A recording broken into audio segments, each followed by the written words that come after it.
Thanks, gentlemen. My name's Dave Miller. I am the Unpleasant Blind Guy. Now, this program is going to come out on October the 27th, and it is going to be the last full week before the 2018 midterm elections. This is my 2018 pre-election special because that's going to be the last week that my show can be on, and what little influence it can have, it will have. We're going to talk about a lot of things, and I have a great guest. Now, a little housekeeping first. This is a very long show. If you're listening to this program on Tuesday, you may notice that it's kind of truncated, but that is because it went over an hour. I only have an hour at SHR Media on Tuesdays, because after that there is Ann Ubilis's great show, Southern Sense is Common Sense, with the radio chick herself, and I do not want to bump into her 2 p.m. time slot. So, for the Tuesday show, you'll get two things.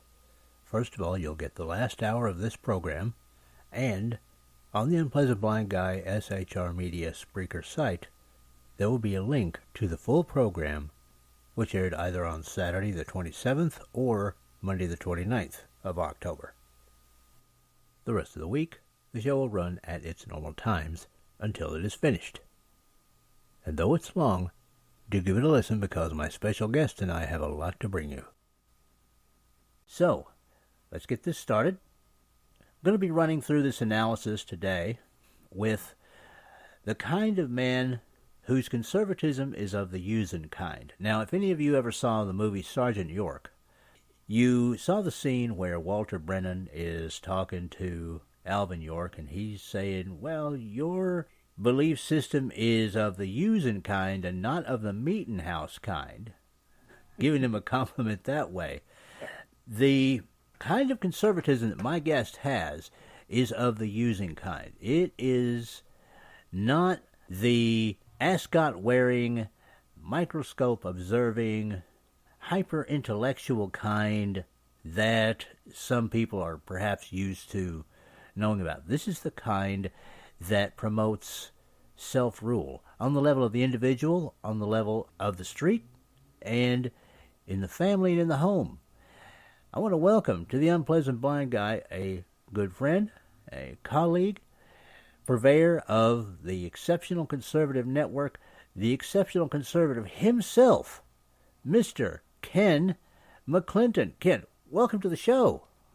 Dave, it is a tremendous honor to be on your program. You are the Unpleasant Blind Guy. I'm simply unpleasant. Only unpleasant, Ken, to people who don't want to hear the truth. And we've been a lot of people don't understand that we've been friends for, and Mary Brockman is the person who brought us all together. Yes, yes. We've been friends for such a long period of time in this industry, and we watched a lot of things happen. And unfortunately, we've been better prophets than the prognosticators on Fox News, which is unwary, but nevertheless, we've been right. And we got a lot of things to talk about today to forewarn people of stuff to come. Right. But first, before we get to that stuff, Ken, yep, I want to talk about you and about TECN for those who don't know, because you went off on your own from other networks and things like that and launched your own venture. And I want you to tell people about that, because not a lot of people have the guts to actually get out there and do that. And you've put almost or over a decade of podcasting experience into the works, and you launched your own network with your own fine stable of shows. Yeah. And I'd like you to talk about that just a little bit. Well, it was a calling of the Lord to do this. And at one time I was on Facebook, I had 30,000 friends. And then I realized that Facebook and social media were leftist terrorists, and as well YouTube and many of the other social media that's out there. It's leftist driven. So much of our stuff would be censored or unable to hear and things of that particular nature. And so I decided, I'm not going to wait for someone to build the playing field for me to be on. I'll build it myself. And so that's came about the Exceptional Conservative Network after so many years, and I had the great pleasure of being on SHR Media with radio. I felt it was very astute for us to make a move towards television, especially internet television, where we don't have the censors that are there with the FEC and as well as the FCC in the mainstream media. And so put that thing together about 2 years. This third year is coming up that we would actually be in operation as TECN. The Exceptional Conservative Network had a great stable of starters with our program. Right now, we have a new show that will be coming on board. David McQuail, who will be broadcasting live from Africa, preaching the gospel of Jesus Christ at 7 p.m. Eastern Time on Wednesday nights. And, of course, we have April Purim as well as Randy Purim. And they broadcast live from Italy every Monday and Friday at 1 p.m. Eastern Time. So my endeavor and my goal is to spread the good news of conservatism, Christianity, capitalism, constitutionalism, and individual sovereignty to the entire world. No longer waiting for someone to do something for us that we need to do for ourselves. And I'm encouraging everyone who has a penchant for radio, with all the things that are coming out of the pipe in terms of regulations and things of that particular nature, it is very good for us to be as free as we can be so that we can get the good news out, not just to people in the United States that love us, but to people in China and in Hungary and Latin America. The more we do to free the world, the less there will be a burden on us placed by the world. Now, Ken, before we go any further, I'd like for you to tell people where they can get on to the Exceptional Conservative Network if they want to hear some of these fine shows. I've heard them, and I think they're fantastic. You've got a good stable, and you do something, by the way, that the left would never do. You're going to have a lefty on your network. And yes, before my fellow conservatives go off, oh, we don't have a lefty on his network, really hear all that?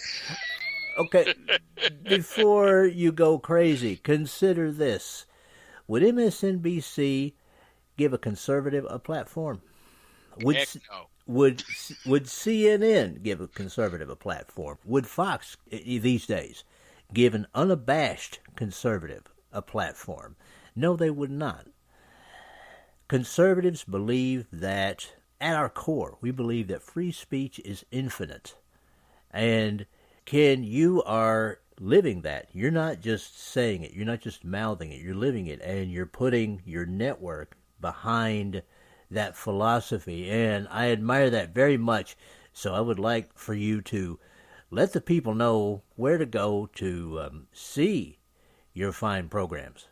Oh, thank you so much. I want to thank Christopher Arps and the great people, John, Tanya, April, at InItLive.tv. They have done a wonderful job hosting us.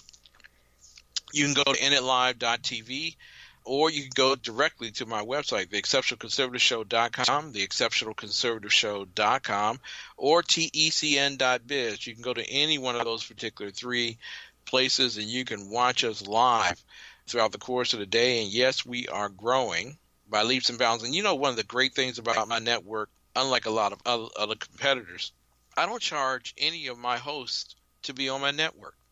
They are on my network absolutely free. I really believe in free speech, and I really want to make certain that people are heard. And unlike a lot of other places that you gotta put up some money and things of that nature, the only thing people have to do on my particular network is, number one, agree to be the most exceptional person they can be when they go on the air. And then secondly, get the software they need, which normally costs about $350. Make certain that you have a web camera, a very good one, like a Logitech camera, and that normally costs you no more than $70. So for about $420, that person has paid the price to be on our particular network. And they own their own equipment, they own their own programming, and when they get their own commercials, their own sponsors, it's all their money. I don't ask for any of that. I sincerely want people to know that there are other conservatives that are out there, and that if we connect in television, people will not only see us, but they will be moved by us. Because, quite frankly, radio is great. I've enjoyed doing radio for a long time in my life, and I want to thank the great people at SHR Media for giving me a space and time to do that. Sackheads, Sackhead, you know, I think they get paid $10 every time I say their names. Sean will be by later to get his, yeah. And, of course, Blow-Eating Zeppelin, Biff Zepp, who comes on my programs on Monday nights to air his grievances with the world. But I really, really want as many conservatives, especially when people recognize for the first time they tune in and they watch TECN.biz or the ExceptionalConservativeshow.com or go to InItLive.tv, and they turn it on and they say, oh, my God, Ken's black? He's supposed to be a Democrat, and it's a shocking experience for many people, whether you're Midwestern, Southern, Northern, East, or West, and also around the world. I mean, there are lots of people who watch us in Russia and in China for what we're saying, because we're pretty close to the vest of Donald Trump, President of the United States, and they want to hear what the American people are really thinking about them. And two of my largest groups of readers and watchers are Russia and China. So I'm telling you, if you really think that the only way that you can ever succeed as a conservative is to show up on the curvy couch at Fox News, I am telling you, of all men, you will be most miserable. There are many people who are waiting to show up on that curvy couch. But if you show up on the air every single night that you can, and spread your good news, you're not just spreading it to people who tune in around you and your friends on Facebook and Twitter and Instagram and all those other things, but people around the world are tuning in and they're listening to you, and you are changing the minds of. Why do you think we were so successful? You with EDL, why do you think we were so successful in turning Europe to the right? Oh, yeah. Okay. It was because we were fastidious in terms of getting out there and getting that message out there, and didn't give a darn what Zuckerberg and all the others trying to do to us. The people at YouTube who have a very high tendency to censor your stuff. Listen, why not be in a place, if you really believe in free speech, be in a place where you can be freely speaking to a world that wants to hear you. Even if they don't agree with everything, they want to hear your voice because you have changed and enlightened them. And I am so looking forward to David McQuell, because we're trying to break into Africa, which has a tremendous number of socialist and communist nations. And China, the communist nation, is spending tons of money in Africa and creating an enormous debt that the Africans can't pay. And thus, they're indebted in terms of indentured servitude to China at this particular juncture. They want capitalism, they want freedom, and they want to know how to do it. David McQuell is going to be able to reach that 100 million audience out there. So if you're thinking that the only way as a conservative that people will hear you is I have to go to the local AM station and I have to do the AM walk or the XM Sirius dance, or I have to show up on the couch at Fox, you are sadly mistaken. People are missing your voice. They are missing your opportunities to spread the good news. Spread it. Come to TECN.biz and make it happen. Yes, exactly. Well, I have to tell you, Ken, my second biggest audience is in the UK, and people around the world really are hungry to hear about what is going on in the United States of America from unfiltered sources. Because, as they say in Europe, but as a lot of people in Europe now are saying Allahu Akbar, but as the Europeans are saying, and people in the UK, every time America sneezes, the world catches a cold. So they want to know what's going on, and they want to know from a conservative perspective, because so many people, and this is for the listeners too, so many people in Europe have just plain had it with the socialist and statist mindset. They're watching everything disintegrate around them at an alarming rate. And in Canada, my God, in Canada, it's even worse. And, oh, my God. Oh, yeah, it's horrible. And they want to hear us. And, yeah, I mean, if that is your calling, if doing radio or TV is your calling, if God is calling you to do this, then you should get out there and do it. And listen, if I can do a show that once beat out Steven Crowder, who is fantastic, but there was a week when I was number one and I actually beat Steven Crowder. And I went, dang, if I can do that, if the unpleasant blind guy, a blind schmuck with a mic can do that, so can you. So and do Dave, consider. Dave, you are a very effectual and substantive man, and your voice speaks to people. And you remind me of I can't think of the gentleman's name, but he used to be on WMAL. He would do his "That's the Way It Was" thing. I can't think of his name now, but you have that kind of voice where you speak into the very hearts and minds of people and give them substantive things to think about without all of the tribulation of trying to press buttons and make goofy calls and things like that, shock jocking your way through it or whatever. Oh, yeah. People don't want it. There's some people who like that, but there are lots of people who are saying, you know what, I get shock jock every time I listen to Maxine Waters. Oh, Lord, yes. Oh, yes. We are going to talk about her. Yes, we are, folks. I don't need all that. I need somebody who's going to tell me not what to think, but why I'm thinking the way I am thinking.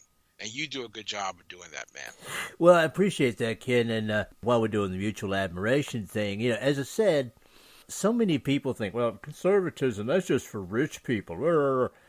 And your show, every night when you do your show at 9:05 Eastern, Monday through Friday, when you do your show, you bring it home to the people. That's what you talk about. You talk about the people on the street. And that's one of the things that I admire about your program is, yes, talking about the wider implications of things, which we're going to do later, is important, and people should know about it and all of that. But they also have to know that this affects them as people, that it's about self-rule. It's not about any of this other mess.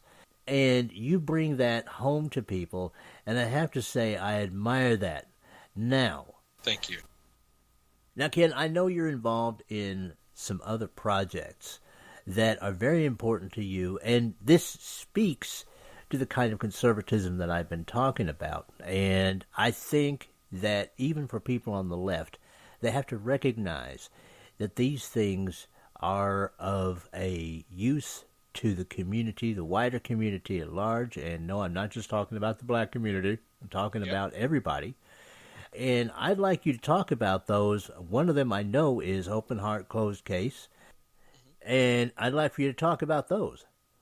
Well, Open Heart Closed Case was initiated as a result of the loss of my daughter, 27-year-old Christian conservative reporter, Shanice Milton, who was working for a community newspaper in Washington, D.C. She graduated with honors from Ball State, and then she graduated with honors from Syracuse at Newhouse, which is a prestigious journalism school. Not many people get into it. She got into it, and I was very proud of her. We were both Mrs. Biggs and I. She came back home. She decided she wanted to work for a community newspaper, and she began working for the East of the River News. She went across town one night to cover an event on Capitol Hill, and she was returning home, and she needed to catch just one bus, and so she was crossing the street, and she was accosted by two gangs. One gang member grabbed her and used her as a human shield when a bullet was coming in his direction. She was shot point blank in the chest, and she died at the scene. She was an innocent bystander in inner city Washington, D.C. And though the police chief said that she was in the wrong place at the wrong time, I don't know how any American citizen can be in the wrong place at the wrong time if they're doing everything they're supposed to do and they're doing it right. Mm-hmm. Well, my wife and I name her Business Biggs because I live in Washington, D.C., and you can be penalized when you note that you're married to a conservative by the social crust of the echelon of our culture. Right. And so I protect her in that particular regard. But Mrs. Biggs and I decided to create Open Heart Closed Case to focus on closing unresolved homicides. Our daughter's homicide was closed 5 days after the actual shooting.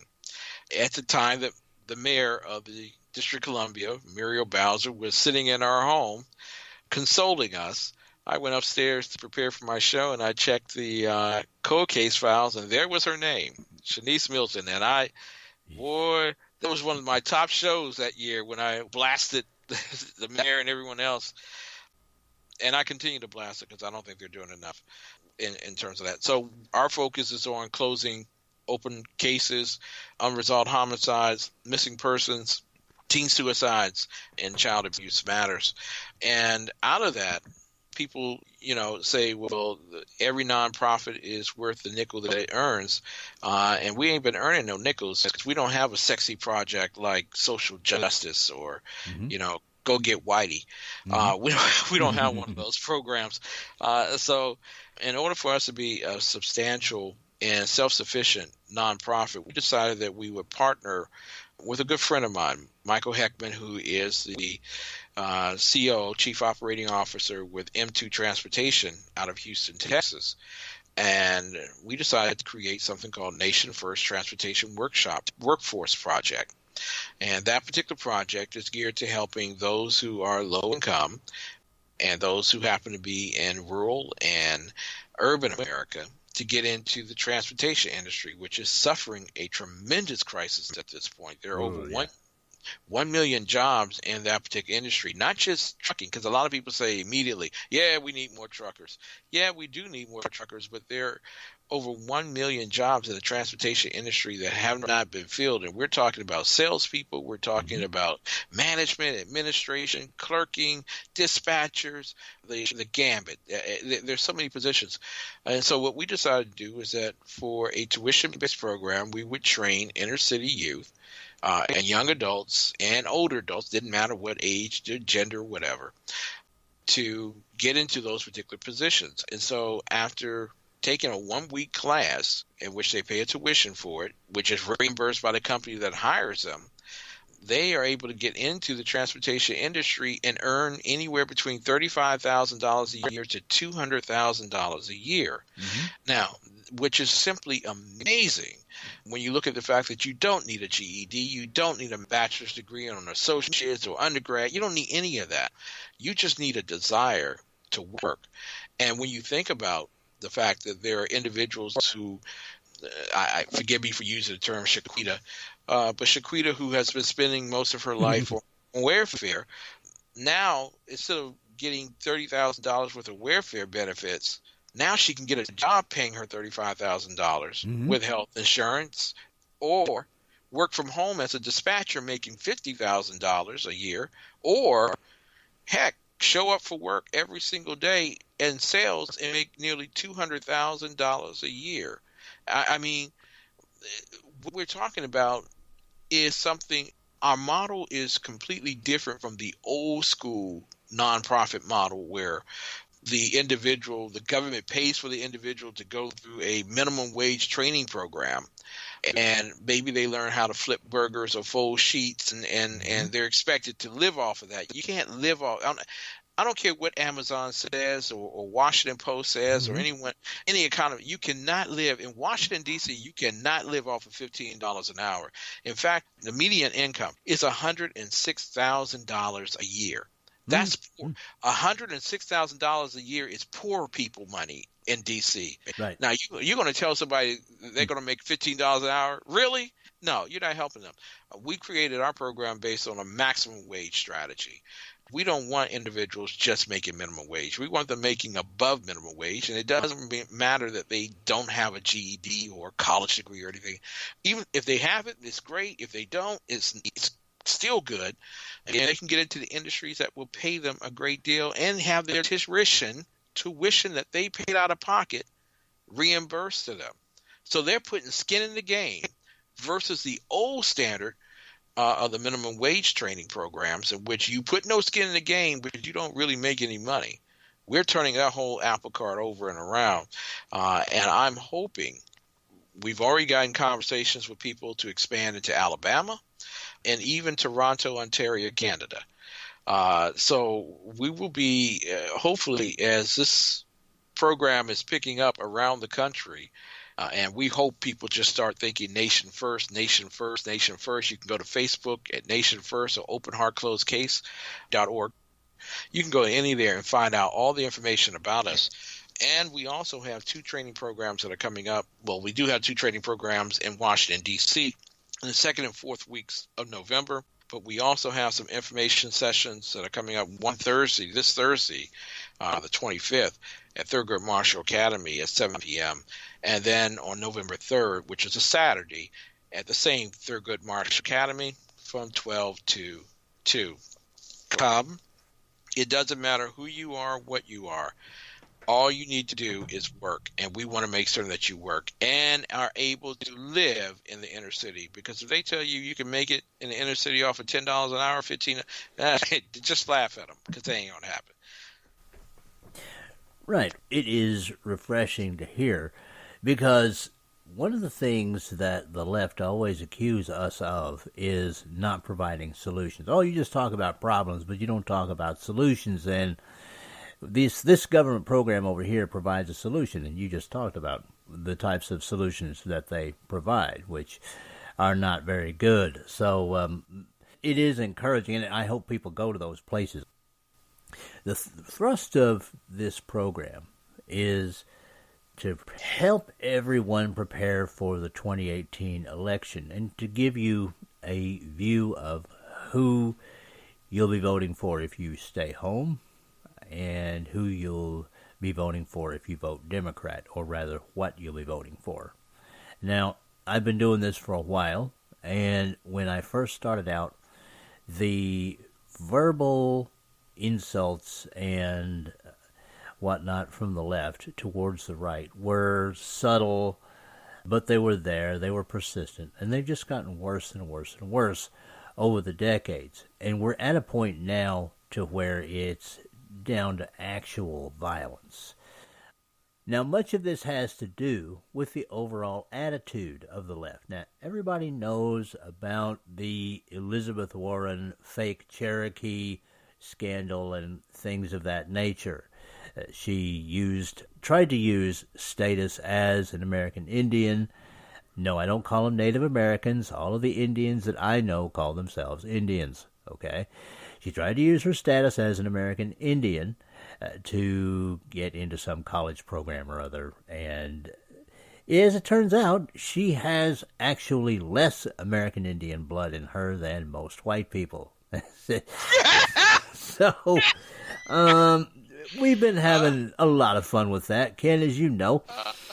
But MSNBC has... Dave, go ahead. Dave, you know she's whiter than ivory soap. Yeah, absolutely, yeah. And I can say that, even though now, again, this is kind of spooky, because she said she got this from her grandma. I got this from my grandma too. That there might be some American Indian blood in my family, but the difference is my family hung out around Tahlequah, Oklahoma, where the Cherokees are. Okay, her family, I don't know, chilled out in some East Coast compound or whatnot. But anyway. Evidently, though, MSNBC does not think that this is very fun, nor do Warren's supporters. Now, what you guys are about to hear is something that was published by Cal Drennan of newsbusters.org on October the 18th, 2018. And this is NBC. Analyst defends Warren, suggests Get ready for it, guys. Cherokee Nation is racist. Elizabeth Warren, considered by many to be a possible front runner. Perhaps you heard she released her DNA test results earlier this week and it revealed that she has some Native American roots. She's long claimed that she's part Cherokee. Cherokee Nation. Mm-hmm. Secretary of State, Cherokee Nation said in a statement, DNA testing cannot prove that Warren is Cherokee or any other tribe. And there's Chuck Hoskin, Jr., Secretary of State. Do we think that the decision itself was a mistake? Do we think that the timing was a mistake? In terms of the Cherokee Nation statement, I found that to be ridiculous. I am also part Cherokee, but I have not taken a DNA test. I'm not trying to join a tribe or claim membership in a tribe, and neither did Elizabeth Warren. So to be clear, I think that while the rollout of the DNA test and the decision to do a DNA test to be able to, quote, prove that she is part Cherokee may not have been the best method, I also think that the Cherokee Nation response was problematic because it actually ignores the fact that DNA testing historically has been used to exclude black natives from tribal affiliation. And so that history has been completely lost in this entire conversation, and that's potentially very unfortunate. I'm part Cherokee, but I ain't taking the test. Well, doesn't that say it all, Ken? You know, I'm part Guatemalan, but I've never taken a test.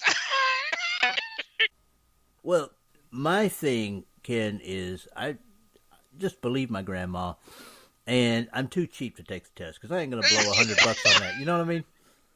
I know what you mean. I'll just take it as a frame reference in my life. Grandma said I'm Indian. I'm Indian. That's all right with me. What's the big deal about being an Indian, though? That I don't get, number one, besides the fact that she is whiter than Ivory Snow. In fact, Ivory Snow has offered her commercial endorsement opportunities. Well, I thought she used that stuff for camo. You know, I mean, that's a joke I make about myself, you know, and I actually made the Reverend Ralph J. Chittum Sr. laugh when he was guesting with us on EDL Radio because I was talking about myself. And I said, oh, well, you know, I mean, I'm so white I use printer paper for camo. I mean... how many times in her lifetime did people leave her in the snow? Oh, I know. Oh, yeah. Well, that's my other joke, Ken. You know, I'm so white it snows up here for 6 months in Vermont. And, you know, everybody loses me. Dave's back. Where you been? Yeah, exactly. Now, before anybody gets it twisted, gets it wrong, no, I'm not claiming to be Cherokee. If I have Cherokee blood, it's very, very little. As far as I know, and anybody that wants to correct me on this can do so, as far as I know, unless you're half or 1/4 Cherokee, the Cherokees don't want to know. Okay, you're not going to be on the Dawes roll. They don't consider you to be one of their people, and I don't go around saying I'm Cherokee. All I go around saying, if the subject ever even comes up at all, is I have a little Cherokee blood. If it's on some form or other, and there's an ethnicity checkbox thing, I check white because I try to just get over myself. I mean, all that other blood in me, you know, if I have Cherokee blood, if I have African descent blood, which I do anyway, that just makes me more American.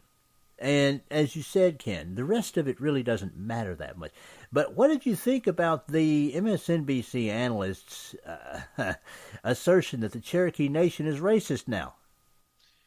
Well, it took a long time for us to get to this point. You know, those Indians are so racist. Mm-hmm. Yeah. These are the same people that were marching in South Dakota to stop an oil line from going through, for the shale oil to go through the underground line through a Native American territory. And now Native Americans are racist. Listen, you're racist if you just don't agree with a liberal. That's basically it. You're racist, and the whole idea about racism is to shut you up and shut you down. The unfortunate thing here for progressives, socialists, Marxists, communists, and Democrats by any other name, is that they're learning that we have repelled their kryptonite. We no longer care if you call me a racist. I'll be a racist in your eyes no matter what I say or what I do, but my opinion doesn't change.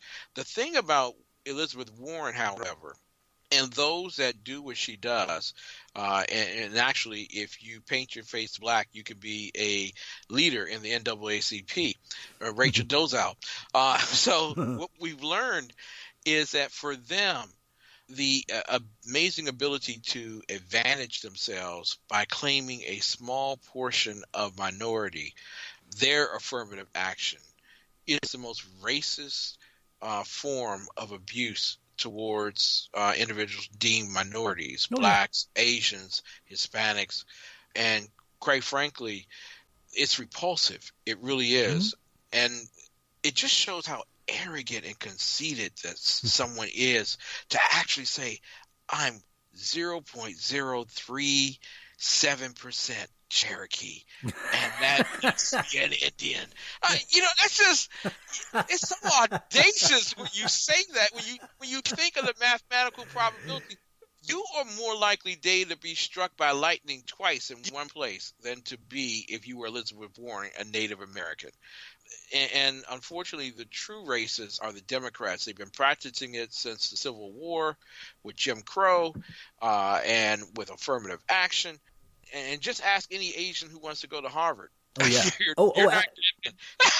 Absolutely. In fact, they have come out now with statistics that say that actual Asians are actually skewed away from participation in Harvard. And I just want to say, in relation to this whole American Indian thing, I was speaking last night to Dave Barker, who runs No Way Out Radio, which comes on Sundays on Blog Talk Radio. He's been a friend of mine for years, and he is one half Micmac. And, we were talking about this, and we were talking about the fact that there's so many people here in the United States who are just silly about it. I mean, someone will have no more Cherokee blood. They'll be like, oh, well, I'm 1/10/24 Cherokee, and they start hanging dream catchers everywhere and getting American Indian art and all this other mess. And it's like, oh, come on, man. Again, get over yourselves. The only thing that having a very small amount of Indian blood in you makes you is more American. But it really gets me, as you said, to the point that if you don't agree with the left, then you're racist. And it doesn't matter what you are. You can be any ethnicity, any skin color, whatever. They've got a label for you. They've got a box to put you in. And even this one, and I think you interviewed this gentleman years ago, if I'm not mistaken. He's out of the Atlanta area, called G-Ski Rocks. Okay? Yeah, you did. G-Ski. Yeah. He used to have a great radio show. In fact, Dave Barker, No Way 90, and I used to go on his show, and I used to call us the Rainbow Coalition. We were competing against one another at 9 o'clock at night, Monday through Friday. Right, yeah. Yeah. Unfortunately, he had health conditions. Right, that's correct. I really enjoyed the challenge between the two of us being on the air at the same time. People were like, I really want to listen to you, but I got to listen to him, but I'm going to listen to you. Oh, I know. And each of you had your own way of doing things, and both of you did it very well. And I can tell you that he's taking care of himself, dealing with his health. He's doing a DJ thing with his son, and getting along very well. And of course, we all, G-Ski, if you're listening to this, man, we all love you, and we wish you well. And but what G-Ski said, I try not to forget pearls of wisdom when I hear them. He was talking about one of the places that the left likes to try and put us. And we've seen this with Kanye West. He talked about how they try and put us in the crazy box. Okay? It's the same thing as saying, well, President Trump is mentally ill because of his policies and things of that nature. And that's another one of those places where they try and place us. In the case of this MSNBC thing, they tried to do that with the Cherokee Nation. And I just think it's pathetic. Yeah, I do too. And I just want to say one thing, and congratulations, Donald Trump. You just revealed how ignorant and arrogant the left really is. That someone went to an extravagant expense to prove that they were 0.0000007 Cherokee, I want to ask Harvard University, if I had turned in my application to Harvard University with all my requirements, and I could be the greatest thing on the face of the earth, whatever, and I told you that I was 0.0007 black, would you have accepted my application as a black minority student? You probably would not have, okay?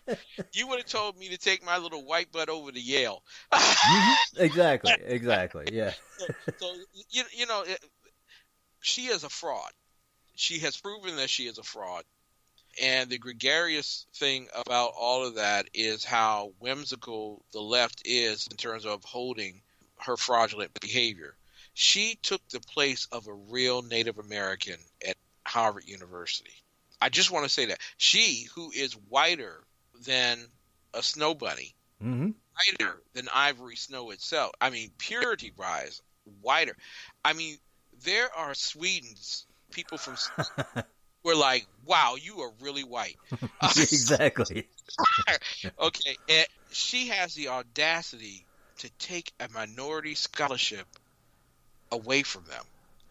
And she's being hailed as the first of her kind, minority student of her kind in Harvard University.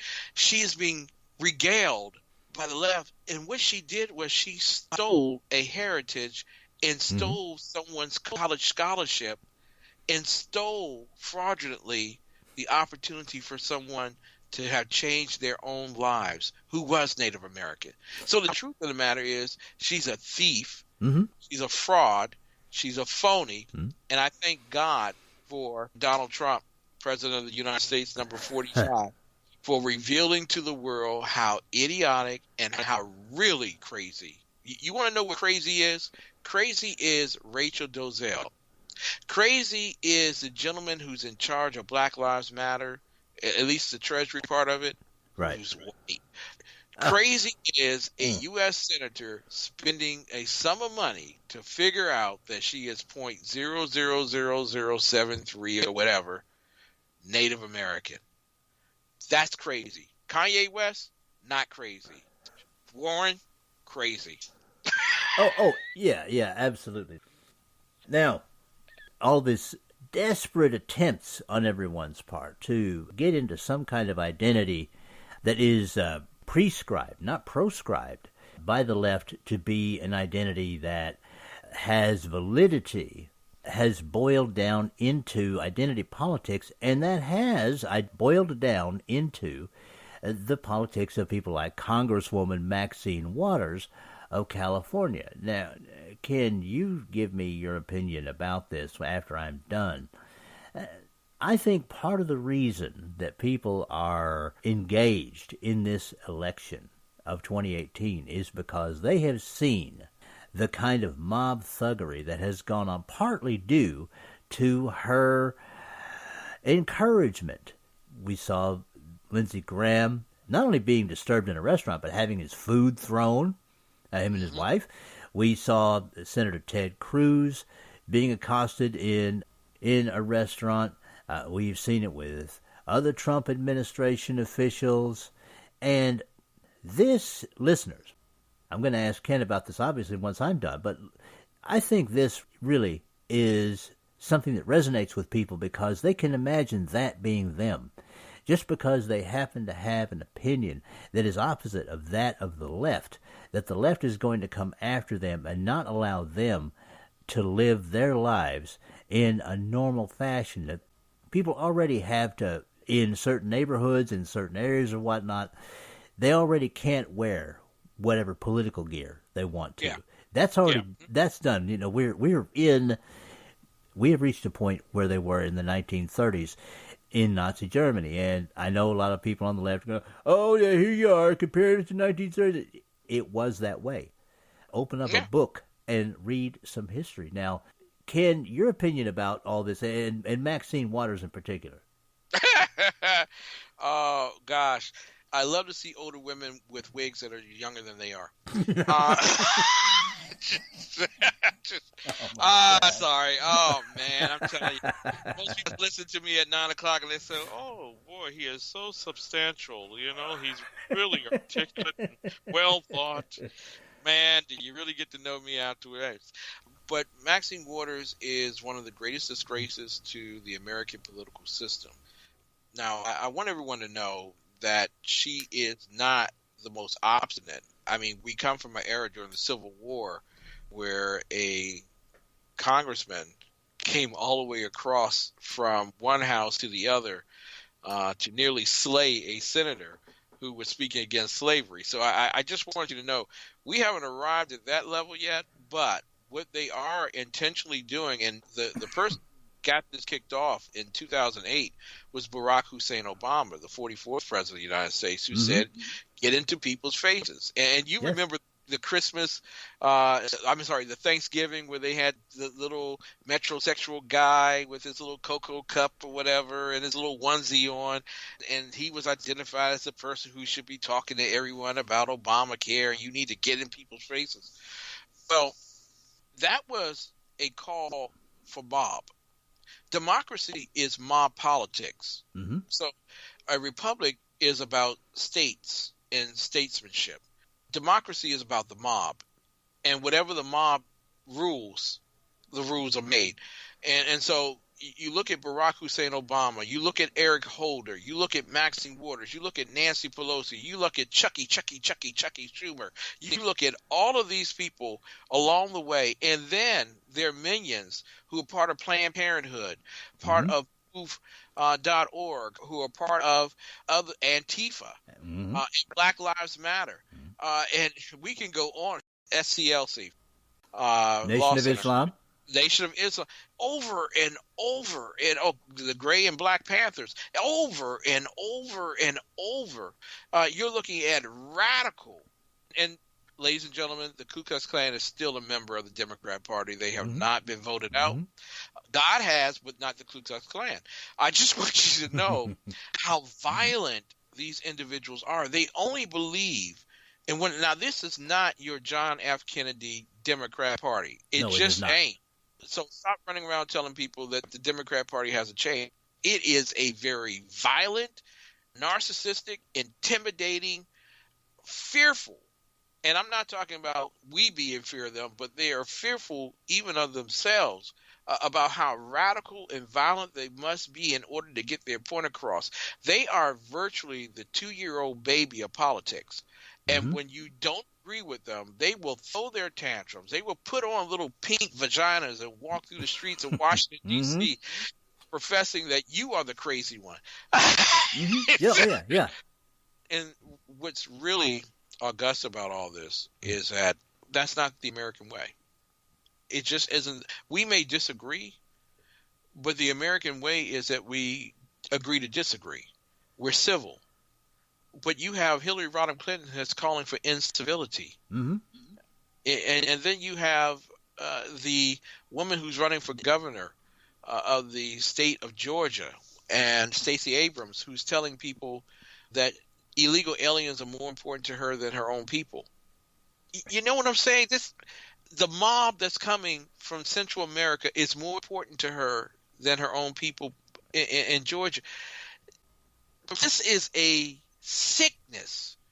It is satanic, and if we don't expunge it, expel it, and utterly get rid of it, we will rue the day that we didn't do it. And ruining the day will come on November the 7th. These individuals, they have no interest in peace. They have no interest in hearing your opinion. They have every interest in you accepting their opinion, either by choice or by force. And you know what? There is a certain religion that does that too. Wait a minute. Yeah, there is. Yeah, it's called Islam. Yeah. So, tyranny loves tyranny. Totalitarianism loves totalitarianism. And that's the only way that you can coexist is if you remain a totalitarian. If you're a free person in a totalitarian state, you will be dead. We have a brown shirt America. We really do. And you have talked about it with EDL. You talked about it on SHR with your shows. But we really have a brown shirt America. And there are those in the Democrat Party who are hoping to harvest with Andrew Gilliam down in Florida, the communist who's under FBI investigation. His whole family is under FBI investigation for fraud, waste, fraud, and abuse. And then you have the young lady from Phoenix who's running for the U.S. Senate who said that she virtually hates America and that we need to bow to other nations. This is not the American way. Not the American way. No, it is not. And I'm going to give a further example of that. This actually came, Ken, from you. You found this article. It's by Michael W. Chapman. All right, and it is from CNS News, dated October the 16th of 2018. And the headline on this one is Senator Tim Kaine, we've got to fight in the streets. Yeah, for any individuals who are living in the Commonwealth of Virginia and you are a registered Republican and you say, I'm not voting for Corey Stewart because I don't like him, you are responsible for the blue wave that will suddenly take the freedom away from your own people. That's you. You voted Democrat, so get over it. Yeah, exactly. And now I'm not going to put this audio clip into the show, people, but I am going to read just this thing that Tim Kaine said. Senator Tim Kaine, this is a United States Senator. He said, and I quote, "What we've got to do is fight in Congress, fight in the courts, fight in the streets, fight online, fight at the ballot box, and now there's the momentum to be able to do this."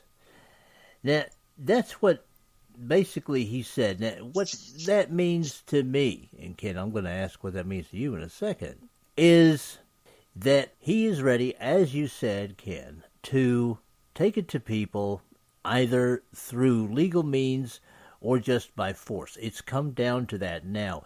Not only is it brown shirt America, it doesn't matter whether you call it brown shirt America or whether you call it bed sheet America, because some of these people might just as well put on bed sheets and hoods. Okay? Yeah. Your view of Mr. Kaine's statement there, Ken. Mr. Kaine is no better than Barack Hussein Obama or Nancy Pelosi or Maxine Waters or the gentleman that took a rifle to a baseball field in Arlington, Virginia, and shot Steve Scalise. No different. They are all from the same cloth. And I know that there's some of us who have been trained, we need to be not so partisan. We need to compromise. Listen, there is no compromise when someone puts a gun to your head. There's no compromise to that.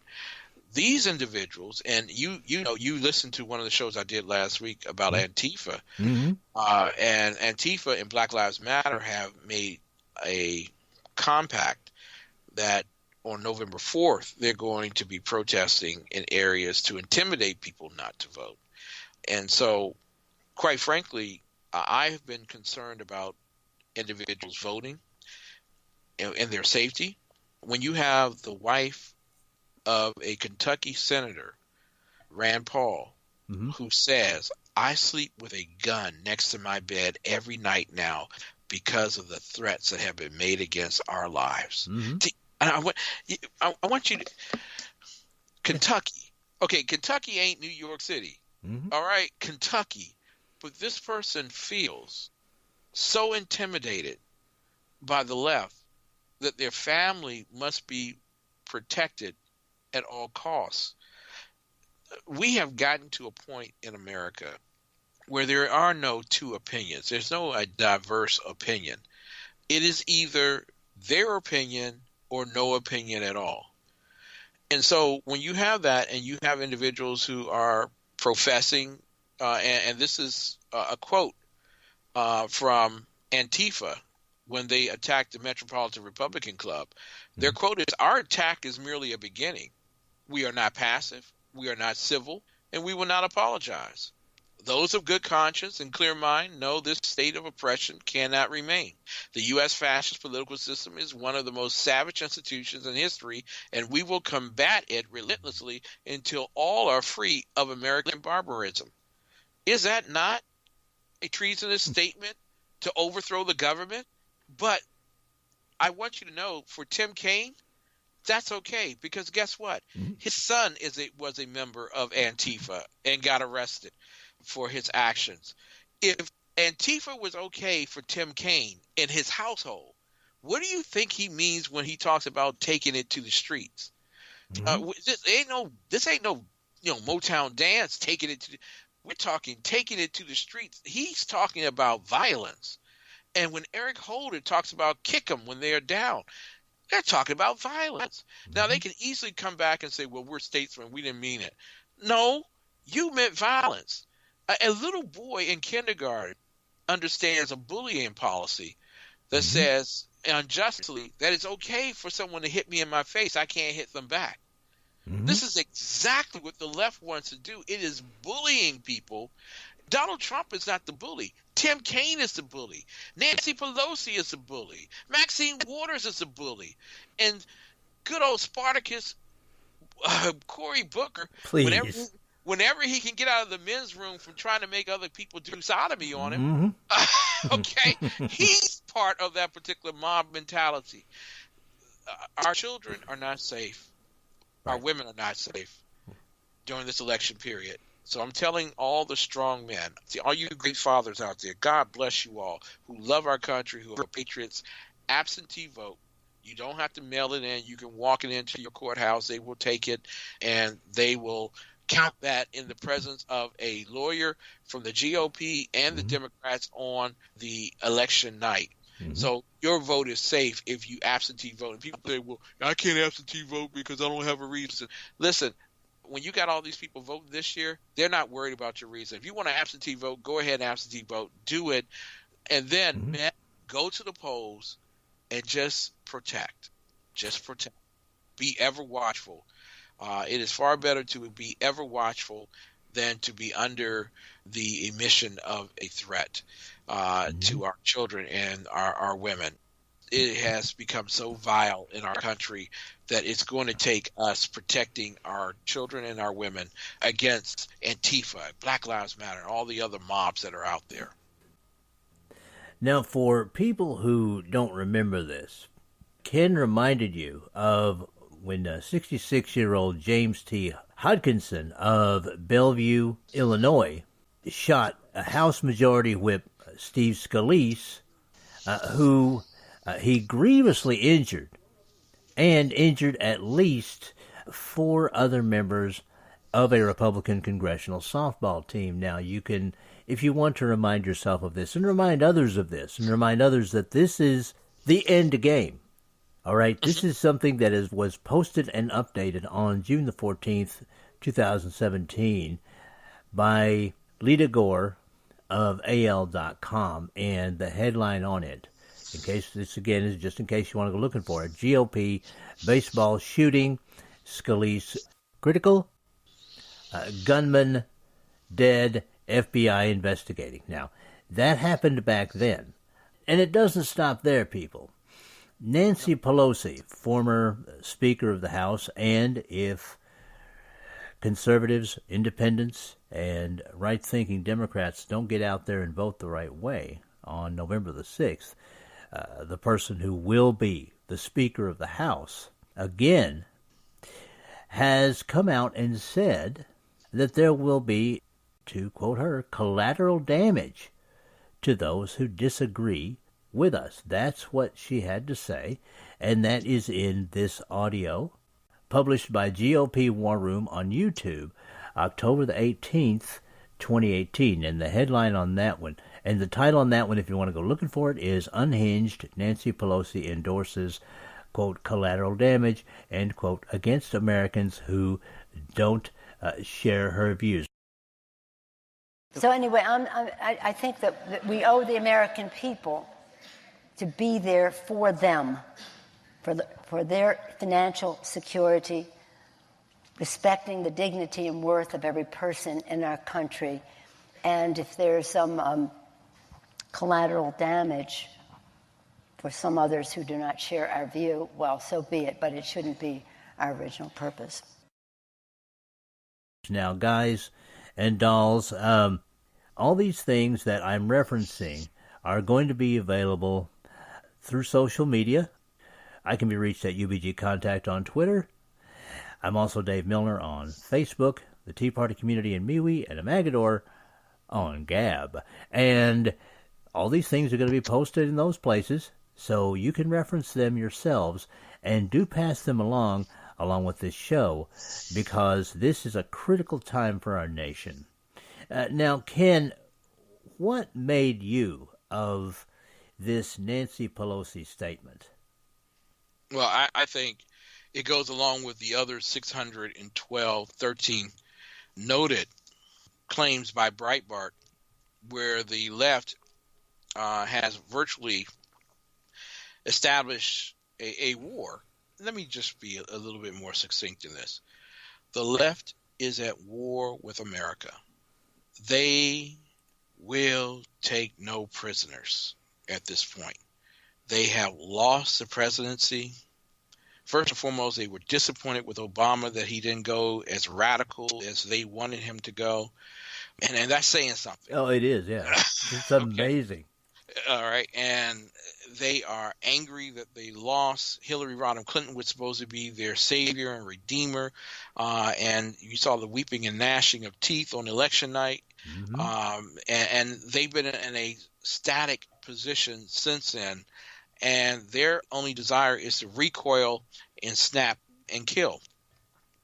And so Breitbart has a list of over 600, and I put that out for you if you want to share it, over 600 actions, including over the weekend. Obama's former Deputy Secretary of State, Philip Reines, says harassment of McConnell and his wife at the restaurant is just fine. October 20th, angry leftists harass McConnell and his wife at a restaurant. The Kavanaugh situation. Mm-hmm. So you're seeing over and over again, and that's just 3 out of the 600 situations in which the left is taking no prisoners. And the number one group that you'll find over and over and over again mentioned is Antifa. And so Antifa is the modern KKK. The KKK was instituted by the Democrat Party as vengeance for losing the war. And they wanted to kill not only black, and a lot of people forget the history here. They were not only killing blacks, but they were killing Republicans. Mm-hmm. It is not the first time that the Democrat Party has practiced assassination attempts and practiced warfare against the American people in a mob-like practice. It's their MO. I mean, it reminds me of an Adult Swim cartoon where the frog shoots a bunny for or something or whatever. Is trying to kill him, and so he shot him back. And he asked him why he did it, the victim, and he said, because it's in my nature. Mm-hmm. It is in the nature of the Democrat Party to practice violence. It's just there. I don't know why we have to apologize for knowing the truth, that the KKK was violent, that Antifa is violent, Black Lives Matter, violent. Even the most library-oriented individual who's part of the Democrat Party, when you talk about ending the reign of Planned Parenthood, becomes vile in the American eyes and ears. And so incivility is just a way of life as a Democrat. And if this is how you know that you're not a Democrat, you can actually discuss a matter and not get angry. That's how you know that you are not. You should walk away at that point, because you are not a Democrat. You're probably a conservative or a Republican.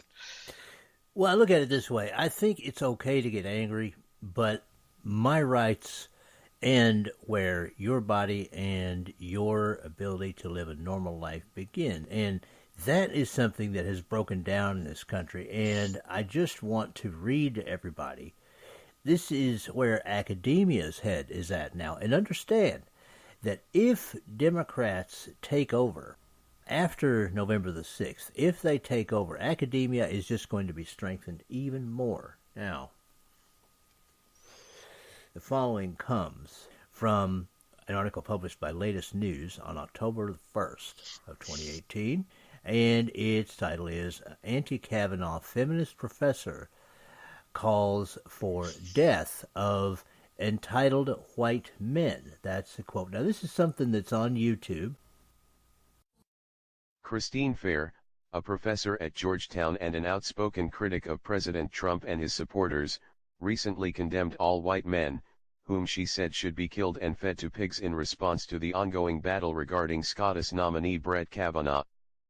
Fair said that entitled white men supporting Kavanaugh deserved to be killed, and said it would be a bonus if feminists castrate their corpses and feed them to swine, while additionally labeling Kavanaugh a serial rapist.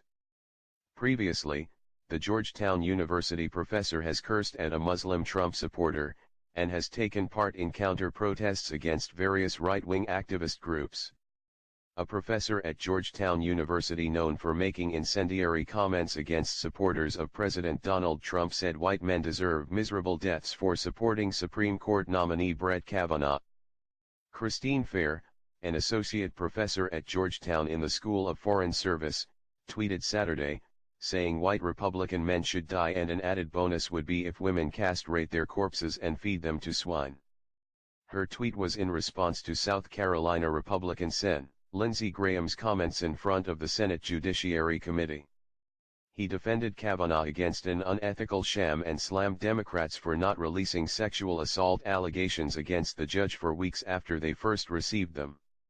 In the tweet, Fair called Kavanaugh a serial rapist, although he has never been convicted or even accused of rape. The FBI is currently investigating the accusations of sexual misconduct against Kavanaugh and plans to have its investigation finished by Friday. Fair has previously made offensive comments on social media, telling a Muslim Trump supporter "fuck off and go to hell." Georgetown University said Fair's views are her own and not the views of the university, in a statement to the Daily Caller News Foundation. The views of faculty members expressed in their private capacities are their own and not the views of the university, the university said. Our policy does not prohibit speech based on the person presenting ideas or the content of those ideas, even when those ideas may be difficult, controversial, or objectionable. While faculty members may exercise freedom of speech, we expect that their classrooms and interaction with students be free of bias and geared toward thoughtful, respectful dialogue.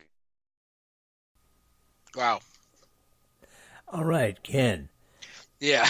Your opinion. You know, it's really, really unfortunate that the American collegiate system has been overthrown from its foundational principles of Christianity, capitalism, conservatism, individual sovereignty, critical thinking, and the whole idea of constitutional rule of law. And it has been occupied by those on the left who deem anything that's a threat to them, or at least their ideas, as a enemy that needs to be utterly destroyed. First and foremost, Mrs. Fair looks like the most white person outside of Elizabeth Warren. She does, doesn't she? I don't know. I don't know where she got it from. Maybe it was her mom, and that's why, you know, she's so angry with her dad because he didn't give her the white gene. But I doubt they're very serious. I think they were both white. And so in this instance, what she's saying is, you should kill my father because he's white. Mm-hmm. This is the senility here. This is the mindset of the crazed, the lunatic that has now taken over the asylum. And whether accosting a man in the United States men's bathroom so that he can practice sodomy, or stating that you wish to annihilate white men because of the color of their skin, you're not too far off the reservation. And maybe that's a racist statement, but yeah, exactly. You are definitely someone who should be kept in an asylum. That is crazed thinking, and unfortunately, we have justified the craze as partisan, and that their partisanship needs to be compromised with. No, they need to be held out. They are a threat to our well-being. And Christine Fair, I want you to think of it this way. Your 16-year-old child whom has talked back to you and told you you don't know as much as she does will soon graduate from high school and be under the auspices of professors just like her. It takes a long time to get rid of the brainwashing that is done to a child. And a child, I do mean 16, 17, 18-year-olds, are being brainwashed on college campuses to emote the inane concepts and principles of socialism, Marxism, communism, in lieu of capitalism. And somehow they expect life to be different by practicing the utopia, socialistic thoughts that are in viewpoints of their professors, when all they need to do is turn on the television and look at Venezuela, or look at Cuba, or look at the African nations. Or Greece. Or Greece, exactly. You don't have to look too far. Mexico, you don't have to look too far. Socialism doesn't win. Marxism doesn't win. Communism doesn't win. But what they do is they take away the mindset of individuals who could be free and tie them up with a utopia that does not exist, never existed, and will never exist. Well, there you go. And I have to say to the listeners, people, this quote-unquote professor, and I call him a quote-unquote professor because as nutty as she is, I almost think that she must have gotten her professorship because her school was afraid that they'd suffer an EEO suit or whatever if they didn't give her one. Just go to campusreform.org, and you will see things in there that will blow your mind. I get stories out of campusreform.org. This just points up, as Ken says, the absolute communist, anti-Christian, pro-violence hothouse that academia in the United States of America and around the world has become. And it is this sort of thing that usually, it may take a few years, but usually when these students whose minds are warped by these people, and by the way, Ken, I'm glad you said what you did about how our young people are going to be under the sway of people like this individual, because I was going to say that. Once they're away from that, and they run into real life, and there are very few jobs, aside from government jobs, that the Democrats take over for social justice warriors, they begin to find out that, yes, they're going to have to make a living, and yes, some of the realities that life offers are real, and yes, in universities, they were living in an artificial environment, and they come to their senses. But it can take a long time, and they can do a lot of damage along the way, including at the ballot box. So an individual like this should be observed, and we need to make sure, as much as we can, that we vote conservative, vote Republican, vote against leftists on November the 6th, because we don't want to strengthen this academic system that exists now in the United States of America. There aren't that many really good schools that have not just gone over to the crazy side. Now, people, I'm going to want you to listen to this audio here. This comes via the Bloviating Zeppelin, who Ken has on his programs. I believe, Ken, you said Monday nights. Yes. And he runs the Berserk Bobcat Saloon, which can be heard at 11 p.m. Eastern, Tuesdays and Thursdays on SHR Media. He actually worked with me on my sort of 50th anniversary show that I did about a month and a half back called Crack. It's a two-part show, and it covers news events and experiences from 1968 to the present year. And he did a great job. He provided this link by Lucia Suarez Sang of Fox News, which was published on October the 10th, 2018. And the headline on this one is, Portland Antifa protesters caught on video bullying elderly motorist woman in wheelchair. So give this a listen. What do you get when you cross a bunch of angry losers with a cowardly mayor? How about a violent mob harassing innocent people?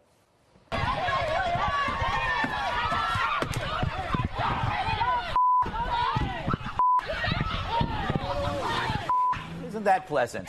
According to NRO and Quillette writer Andy No, Portland's lawless mob is as routine in that city as lawless mobs are in the Senate office building. This video from October 6th shows Antifa assuming the role of armed crossing guards, threatening citizens with physical harm, even chasing them down with weapons. My favorite part, a pasty white loser attacking a law-abiding driver for being white. Just go that way. Because I told you to. Really? Mm-hmm. Don't hurt Yeah, me. brother. Just go. Yeah, you little white little Really? Yeah, you're a little whitey, aren't you? How is that not a hate crime? And how is this possible? Well, when Portland's mayor, Ted Wheeler, figured it might make him unpopular to enforce the laws, anything's possible. And you know the police aren't there because they feel they'd be punished for doing their job. Afraid that they might look too oppressive against the violent mob, Portland's leaders simply hand over its authority to govern its citizens to a violent mob. You know what? I better not use the word mob. When you see people like Ted Cruz getting chased out of restaurants by a mob, You're not going to use the mob word Oh, here. It's totally a mob. It is without a doubt. I mean, there's no other word for it. It's a go watch it. Put up the video mob. of Ted. Stop. Oh my goodness! So how dare you call a mob a mob? Now the word mob is no longer allowed to be used when looking at a mob. You better apologize, because as we're learning, mob rules, especially in Portland. The mob shows up and takes over without a fight. What a great lesson for other creeps who live near places where leaders refuse to do their job. But hey, if Republicans are evil, anything is permitted. Right, Hillary? You cannot be civil with a political party that wants to destroy what you stand for, what you care about. Fact is, in a world where your silence is demanded and leaders are safely hidden from the rage that they enable, how do we know who's really in charge? Just look for the mob, then move to Texas. I got to go to you first, Kennedy, because you were born and raised in Portland. I was raised there. Yes, you weren't born there. No. Born in the mean streets of Indianapolis. Wow. Literally on the street. My mom squatted and there it was. How can those people not be charged for hate crimes? No, it's awful because the police are not allowed to engage with people like that. Because the mayor says so? Because Ted Wheeler is horrible to law enforcement in and around the city. Wow. And it's unfortunate because, you know, they have tried to do what they can in order to help with the homeless problem, which is really, unfortunately, out of control, and it is affecting quality of life there. And crime has gone up. It used to be called the most livable city in the world, and it was a destination place for people from expensive parts of the country to move to because there was affordable housing. It's incredibly beautiful. It is arguably one of the most beautiful cities in the country, and Ted Wheeler is incredibly unpopular, and it's because of decisions like this. But then he talks out both sides of his mouth, and he will go to a meeting with civic leaders, and someone will say, hey, you know, there are a bunch of homeless people in Old Town and they look like zombies, and, you know, the police tell us that you've tied their hands and they can't do anything about it. He's like, if a cop tells you that, I want their badge. So he tries to sound like Tough Stuff McGillicuddy when it's politically convenient to him, but he's really run a beautiful, incredible city into the ground, and it is unforgivable. That's what happens. Juan, okay, here's my worry. If the police and government abdicate their responsibility, and also the left believes that you can't protect yourself, isn't this possibly the best commercial you could ever have for the NRA? The NRA? Well, yes, well, the gun lobby. This is what, if the police aren't going to be there who are armed to protect you, all you can do is protect yourself.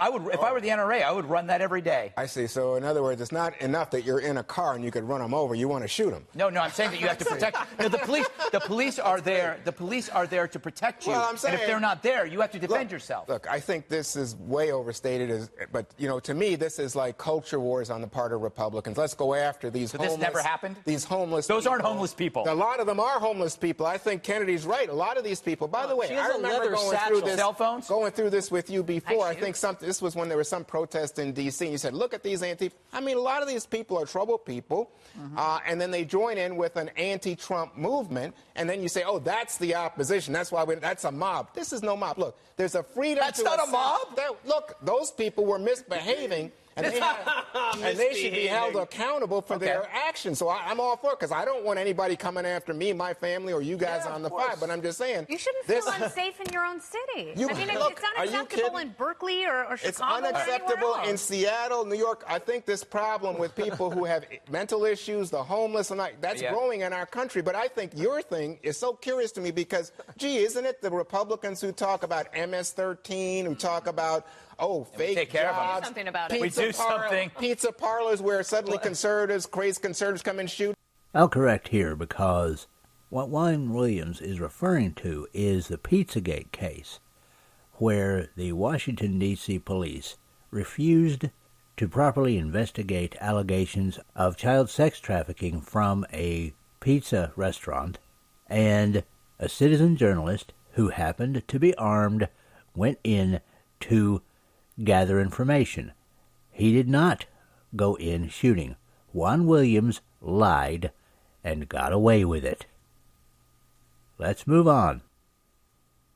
You don't talk about that. Yes, we do. When does a mob become a mob, Juan? Is it 11? Is it 12? When does misbehaving become breaking the law? I mean, come on, you got to have some standards, and this place is now a loony bin over there because the mayor's a nutcase. Listen, this is what's happening, and Hillary has gone full Maxine Waters. You don't go full Maxine Waters ever. She went there, and this is why. It's because, like you said, if you believe your opponents are evil, the ends justify the means. That's why you see the doxing and the hate mail and the threats and, all this awful, as Juan likes to call it, misbehavior. I think it's a little more dangerous that it's because liberalism needs the state, the power of the state, to enforce their ideology. Democrats are completely shut out of power. They don't have any power in Washington, D.C. So what they do, instead of using words and their intellect to persuade, they're using mobs to intimidate, because that's the only way that liberalism can be achieved, through enforcement, through state power of their ideas, and that's getting a little dangerous. Imagine if those were conservatives. Yes, can you imagine the Tea Party running around? Tea Party, and they're like, "Oh, they're so rude. They're putting away their." I don't have to imagine. They were. No, they never. You couldn't find tape of that. I will give you $100 for every piece of tape you find of them running around the streets. Jesse's exactly right. It's statism versus individuals. I wondered if maybe someone could do an experiment. Remember, within the last year or so, you did a couple pieces about the cost of a U-Haul. Yes. A one-way U-Haul from California to Texas, and I'd be curious to find out what it's like in Portland. People, it is a beautiful city, but if you can't have law and order, you will not want to live there. Yeah, and they're also moving the homeless to specific areas of the city that are away from people who are wealthier. So they're hurting new homeowners who are just moving in, and then all of a sudden they have people doing shooting up. Hey, didn't you guys have us moving out of San Francisco because they were pooping on the street? And you have them moving out of New York because of de Blasio. You have everybody moving out of everywhere. It's the poop. Oh, I see.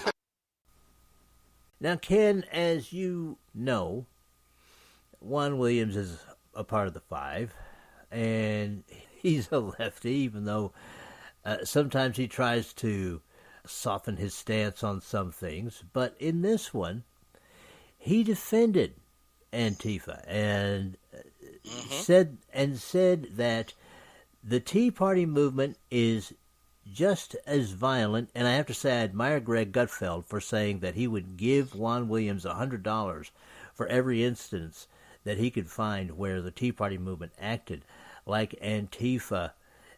What do you make of this insistence of Juan Williams, this defense of what has become chaos in the streets in an American city? Portland, Oregon. Shame on Portland, Oregon. Shame on Portland's mayor, who is so anti-police that you would think that the Black Lives Matter group were peaceaholics. The bottom line is that the left doesn't care about the safety of the citizens of the cities in which they live, the country that we live in. Their only concern is by having legislative and judicial power at this point. And when the elderly, just like the young, when the elderly are mishandled and abused by those on the left, there's no war cry from anyone saying that this is wrong and we should march against it and we should stop it. In fact, they believe that they have the cornerstone on all of that. we need to be able, and for lack of a better term, retaliate, but respond to the left and let the left know that we will not be moved. We will stand tall. We will accommodate as need be for preferences that are natural intent, but not for the changes of individual natural rights. We have to stand strong. And I say this to conservatives who either as hosts want to be on the curvy couch and everything else, and others who believe that they have something to say but they don't want to say it because they might hurt somebody's feelings or whatever. You have to grow a pair, because if you don't, all the pairs will be taken. We need to get that voice out there, your voice, the one who's listening to us right now, so that the rest of the world might hear your opinions on what is right and what is wrong and what is unrighteous. And the Black Lives Matter Antifa group are unrighteous. They are indeed, yes. And it comes down to violence. And you have people like Glenn Beck saying, well, it's just as bad for the Proud Boys to go out there and respond. Well, my view of this is, no, it is not the right thing to do for conservatives to confront leftist legislators the way that the left has done. That isn't correct. But I do like the Proud Boys, because it has come to a point where we have to defend ourselves when elderly people can't even drive through an American city without being harassed by someone. Then someone has to step in, and if it isn't going to be the police, and if an ICE headquarters is going to be surrounded, and if the Democrat mayor of Oregon isn't going to do anything about it, then we need to have people in the streets that are going to do something about it. In my opinion, as far as the ICE headquarters goes, President Trump should have sent in the United States military to take control of that situation. The governor of Oregon be damned, because these ICE employees are federal employees just doing their job, and Antifa had basically taken over the streets. Mayor Wheeler, quote-unquote Mayor Wheeler, wasn't doing a thing about it. The governor would not call out the National Guard. That is what is going on in Portland. And if you think it's just in Portland, people, if you think it's going to stay there, no, it is not. Okay, remember Dallas a few years ago when there was a terrorist attack that began on July the 6th and ended on July the 7th with police officers dying. 5 police officers down. And yet you have people like Portland Mayor Ted Wheeler. Now, I'm going to put this article in for you guys. This came to me from Lonnie Poindexter, who hosts Lion Chasers Radio on Urban Family Talk, a great show that comes on at 11 a.m. Eastern, runs from 11 to 1, Monday through Friday. You should check it out.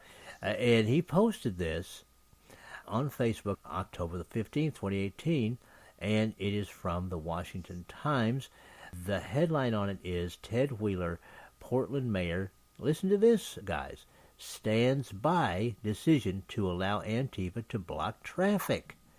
He's not even going to do anything about it. The only thing that he's done since that time is he's come out and said he's going to send the police to break apart skirmishes when Antifa and the Proud Boys, or people on the left and people on the right, actually engage each other in street violence.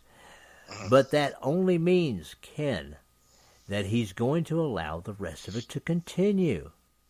Exactly. I want everyone to really think about what the left is saying. You remember the Vietnam War, and we did win the Vietnam War. For historical purposes, we won. All right. There was a event that took place on the college campus in Ohio known as Kent State. Mm-hmm. Oh, yeah. And what Kent State was, it was staged to change the hearts and minds of Americans regarding the Vietnam War. And I want you all to know something. That caravan that's coming from Central America is done for the same reason, because they don't believe that Donald Trump would put the military at the border and shut them down and send them back home. Now, what they really, and this is to tell you what the left really thinks of your life, that, you know, the supporters of Planned Parenthood, this is what they think of your life. You are a sacrifice for the cause. You are a living sacrifice for the agenda. They want to see a little girl or a little boy die at the hands of the U.S. military. Mm-hmm. They want to see a woman who's pregnant die at the hands of the U.S. military. So that they can change the election curve that's happening right now, which is showing that it is a red tsunami, not a blue wave. They're looking for something. They thought they had Kavanaugh. Yes, we got Kavanaugh. No, we didn't have Kavanaugh. We thought we had them on the tax cuts, and that didn't work because the economy is booming. We thought we had them on the military because it was expanding too much. And listen, now we are the most sturdy and strong in a great economy, greater than any other economy in the world. You have a president who's answered the call on everything and done a very great job. The left has run out of things. So the only thing they have left is a living sacrifice. And what better living sacrifice than a Central American, because it's not an American, a U.S. American. And now a lot of people would say, Ken, that's what you're saying here is kind of hostile. I mean, you're talking of a conspiracy for virtual murder. And I'm saying, yeah. When you send 5,000 people, and the majority of them, about 80% of them are men, but those will not be the first ones that come through that border. Oh, no. No. They're going to put the women as human shields up there. They'll put them right up front. Exactly. And the children, send them right up front. You are our human shields. And once you get through, we will rush, and we will get through. I'm going to tell you right now, Donald Trump, President of the United States, number 45, I love you dearly. But I'm going to tell you right now, there should be troops from Texas, from New Mexico, from Arizona, from California IA, lined up across that border, all the troops, and shut down the border, shut it down tonight, shut it down. All the indigent workers have come and they left and they're going home. Shut down the border as of tonight. And say that if they come anywhere near, we will consider it an invasion and we will act accordingly. Well, Ken, this was what bothered me when the first quote-unquote caravan came through. When that was allowed in, as much as I approve of many things President Trump has done, when that caravan was allowed to come in, I said, okay, that's only going to be the first. We're going to have a lot more. And I can tell you that I'm not surprised that this other one has come, and I'm not surprised at the time that this one has come. But I do like what you pointed out. And I know a lot of people are saying, oh, well, that's terrible. Ken says the Democrats hope people die. Folks, that's what they live on. That's the truth. I cannot think of the name of it, but I did a show earlier this year after Dana Lash went to a CNN clown hall beating where the audience, this was after the Florida high school shooting, where the audience yelled, burn her. They wanted to kill Dana Lash. Dana Lash had to leave under security protection and things of that nature. They just wanted her there so they could eviscerate someone from the National Rifle Association. After this, Dana Lash went to the CPAC convention. Okay, that'll give you an idea about when I did this show. It was after that, and said that the left loves this kind of violence. And Allison Camerata had the tin-plated gall to have Dana Lash on CNN, and so how dare you say that? I said it then. I'll say it now. The left, and especially the leftist news organizations, live for this stuff. Two things happen. Okay, first of all, their agenda gets forwarded because a sympathetic figure is killed. They love that. Number two, it's titillating and exciting when people die. That is basic journalism. When you listen to that show, guys, you're going to hear part of a speech that was given by Paul Harvey at the National Federation of the Blind Convention in July of 1988, where he spoke about that very thing. Basically, he said that bad news sells, and he ended that speech with more or less, and that is going to be the way it will be as long as the fire that burns them warms the rest of us. That's the way the press works, and in this case, as Ken pointed out, that's the way the left works. The left wants sympathetic figures to die. For them, this is perfect. I was thinking earlier, Ken, that what they might try to do would be to frame up something where one of their own here in the United States was killed, and they'd try to blame it on the right. But this situation upcoming, and I'm really glad that you mentioned it, is almost perfect for them.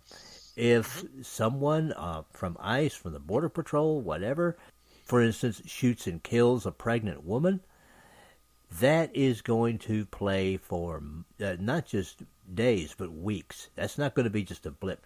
That's going to play for weeks. That's CNN.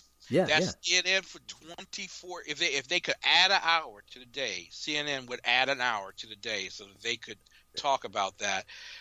You have a president who's talking. The Congress didn't give us enough money to protect us or change the laws regarding immigration, that we have weak laws. We have to call different countries to let them know our laws are weak. But what we'll do is we will persecute you in the purse if you allow those 7,000. Well, actually, it was 4,000, and now it's 7,000. The parade is growing. It's an invasion. And let's just, for a moment, explain who's funding this. Okay, go ahead. George Soros is funding this through the United Nations, and as well, the drug cartels are funding this. So those individuals, and in that group, and I have the White House statement, in that group of individuals, Homeland Security is uniquely concerned because it includes individuals who are from ISIS. It includes individuals who have drug cartel ties. It includes individuals who have been repelled from coming through before. These are the ones that they want to come through and register Democrat so they can vote in this coming election. This is all about the election. It is all about what image is going to be produced. Now, a lot of people say, Ken, that's hyperbole about Kent State, and I think it's wrong for you to say that Democrats want people to die. Well, i.e. Planned Parenthood. But the bottom line is you are right on the fact, and I mentioned earlier the gentleman who you reminded me of, you do remind me of Paul Harvey. Well, thank you, man. That's more praise than I deserve, man. No, but you're real good at that. But the bottom line is they need a Kent State. They looked at Cook Political Report came out earlier today and stated that 2 weeks ago, Democrats were up 13 points. As of right now, it is dead even. Now, dead even for a party that's already in power tells you that it is not going to look good on election night. That same image on election night of people weeping and crying, it does not bode well for the Democrat Party. Because the only direction from this point on over the next 2 weeks is that we're up by 5 or 6 points going into the election. And most Republicans are not going to talk to the pollsters anyway.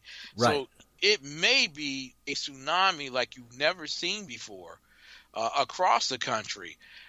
And then what happens? So they are desperate at this point. You didn't hear about this caravan until after Kavanaugh. Correct.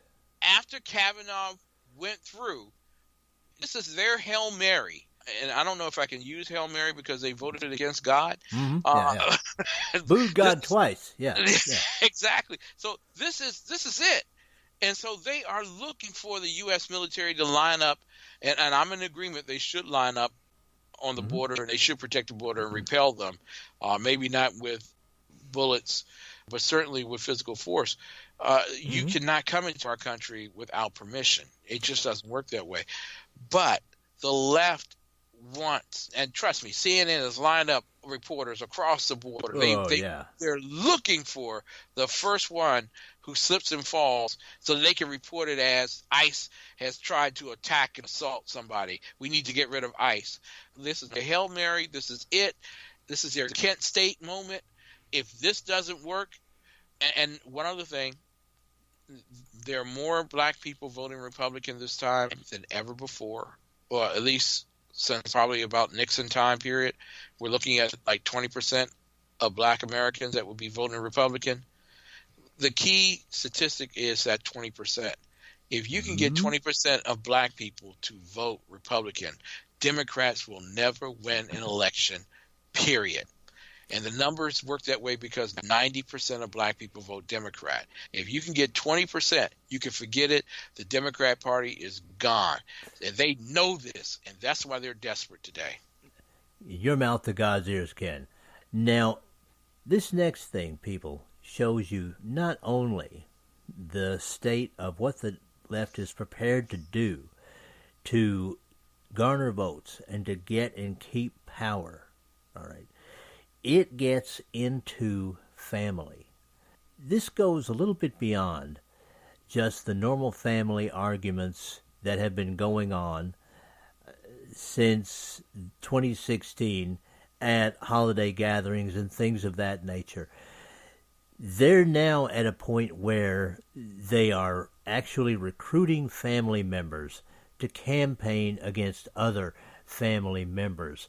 And this next audio you're going to hear is by Brill for Congress, which was published on September the 21st, 2018.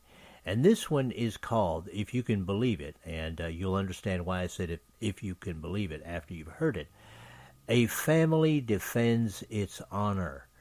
All right? Wow. And under that, this just shows you how narcissistic this Brill individual is. Now is the time to come together and make positive change for all Arizonans.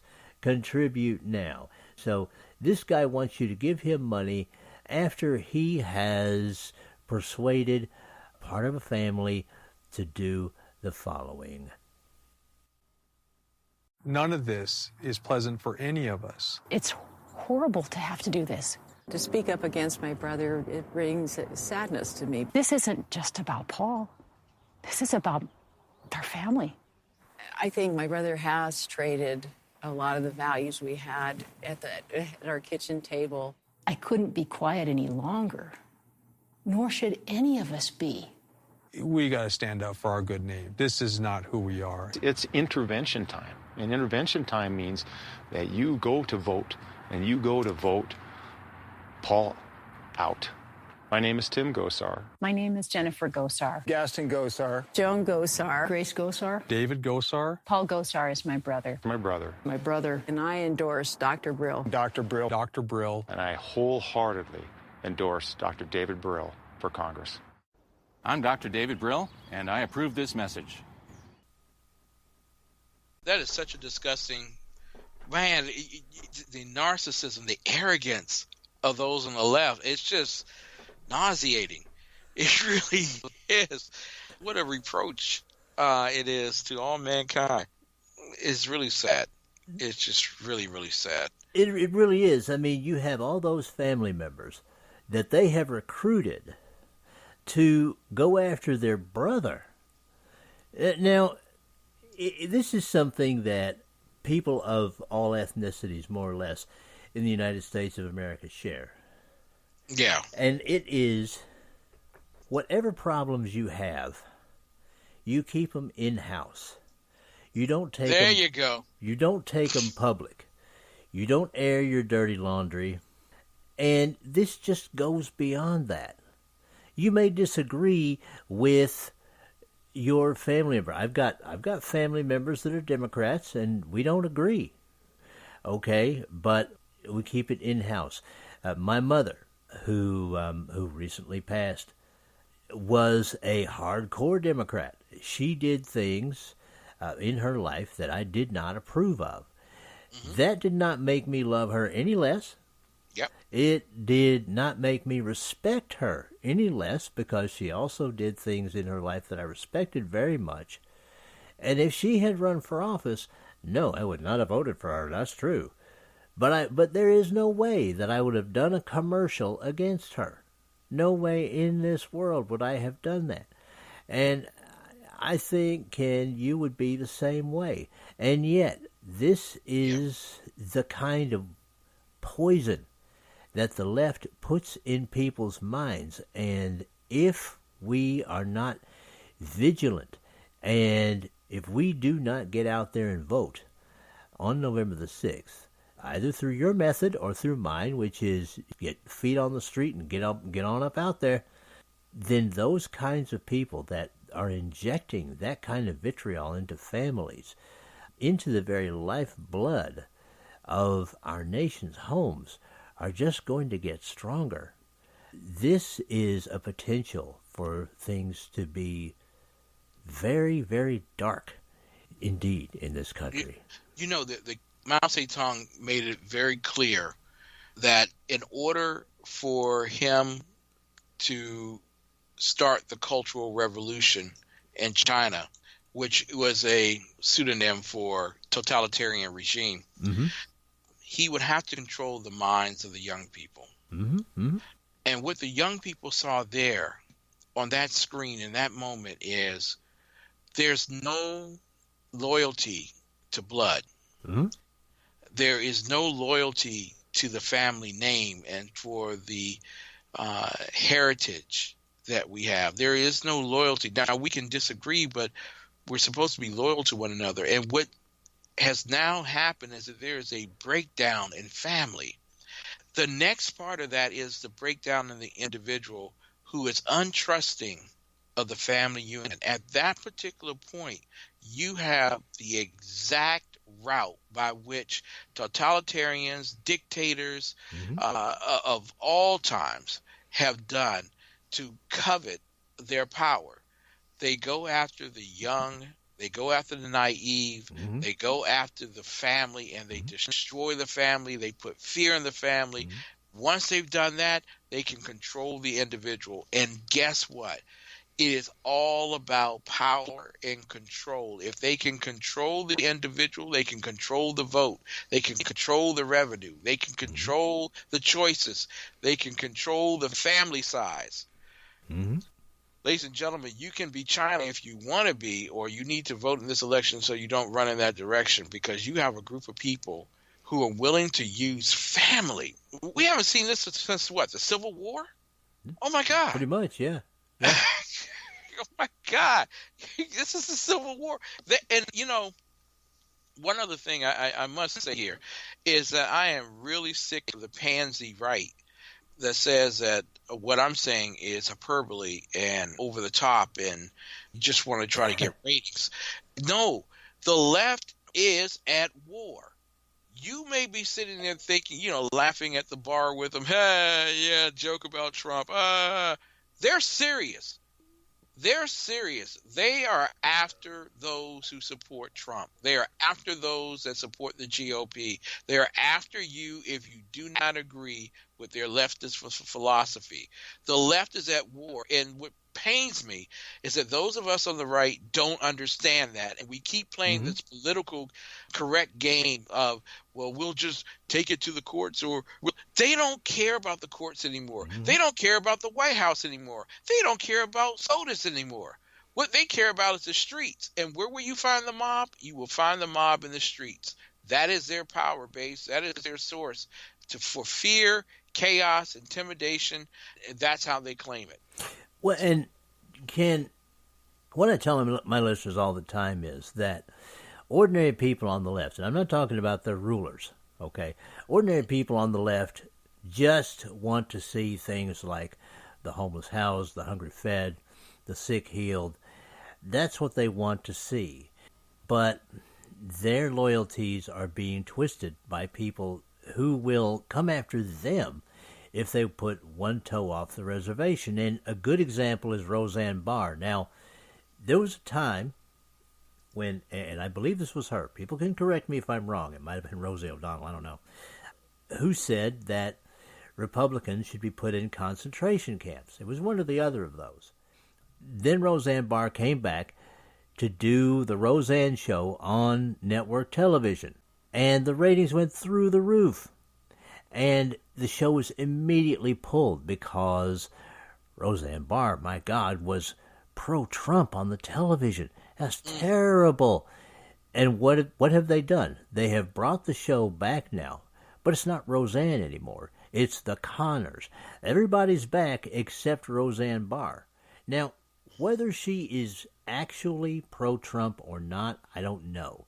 Certainly, I don't trust her. However, just the fact, Ken, that she dared to play a part of a pro-Trumper means that she's done. She can't even be on her own show. And it's a point that I make to the left, to people on the left that might be listening, that, guys, if you're sitting there rubbing your hands in glee because Lindsey Graham got his food thrown, or Ted Cruz got yelled at a restaurant, or, old people in Portland are being harassed by Antifa, and you say, hey, there you go, bring it to those evil righties. They're going to bring it to you as well. Yes. They're going to bring it right to you as well. I mean, and you don't even have to intentionally say anything or do anything. It can just be purely accidental on your part, and they will come after you. This will be George Orwell's 1984. It's turning into that now. You just look at the UK. All right, I'll give you an example from there, where if, Ken and listeners, if you look at a Muslim the wrong way and they take it the wrong way, they can report you for a race crime, and you can be arrested, and yes, you can be imprisoned. And no, I'm not talking about county jail. I'm talking about prison, the joint. And you'll go there for 90 days. And it ain't pleasant. Just ask Tommy Robinson, who spent some time in prison this summer in solitary confinement, where feces and other things were shoved through his cell door, and he was constantly threatened by the Muslims in that prison. It's not a pleasant thing, but it can happen over in the UK, and we're close to it here. And that is a big reason why this election is so important. I know every time we have an election, and we go, this is the most important election of our lives. Guys, the fact is that the price of liberty now is not just eternal vigilance, but eternal work. We've got to keep on bringing it to the left, because they're going to keep on bringing it to us, and they're going to keep on doing it in a violent way. Now, and they're going to keep on doing it with dishonesty. Now, this one here is an article that I found from abcnews.go.com, all right? And I will post this on social media, and just the headline tells you everything you need to know. 1,500 non-citizens may have been registered to vote in California in a DMV error. Yeah. Whoopsie. Oh. Yeah. Oh, did I do that? Come on, man. It's like left click. Oh, really? Oh, I'm so sorry. Or like the Texas situation where Democrats were mailing out completed absentee ballots to individuals to sign and turn in. Right.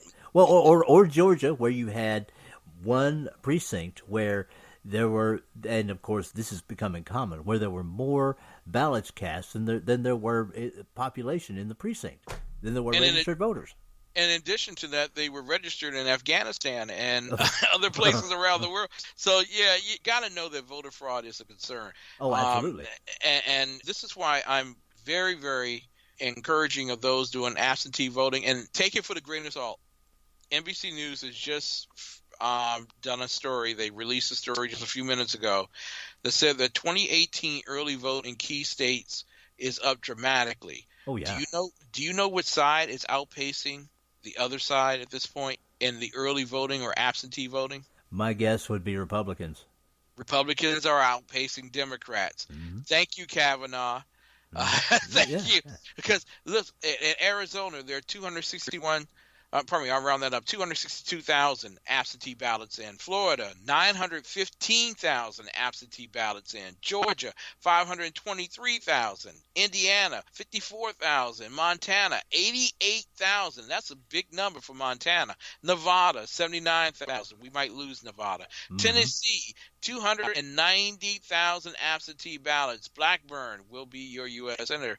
And then Texas, Beto is deado on arrival. Ted Cruz going to win that one. So what you're seeing here is the fervor of the right, and God bless you all. I'm encouraging everyone. You can read my essay. It's at Voice of Liberty, or you can find it at the exceptionalconservativeshow.com. Go to Voice of Liberty page. It's called The Art of War. It is now the #1 essay that I've ever written. It passed my #1 yesterday, over 2,700 reads or something to that effect. The Art of War, Absentee Voting as a Silent and Effectual Force Against the Radical Left.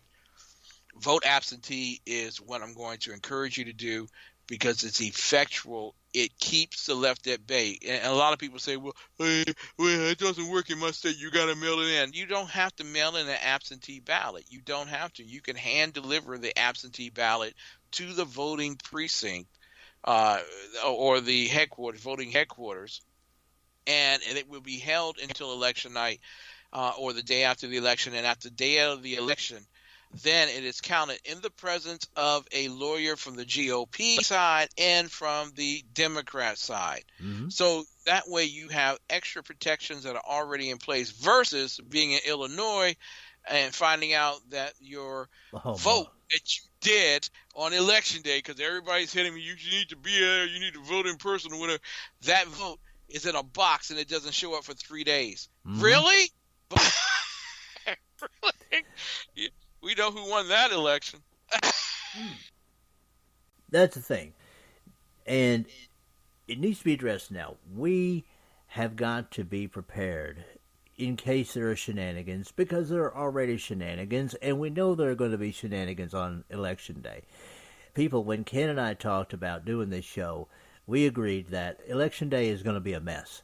In fact, it is very possible that we may not even know at the end of Election Day, at the end of his coverage on TECN, which Ken is going to do some coverage that night. And you will be with me. Yes, and I will be with him.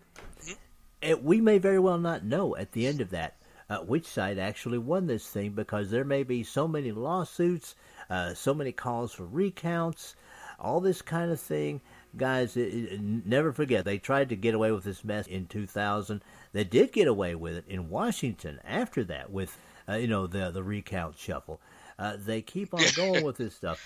Now, this is something that you guys need to have, okay?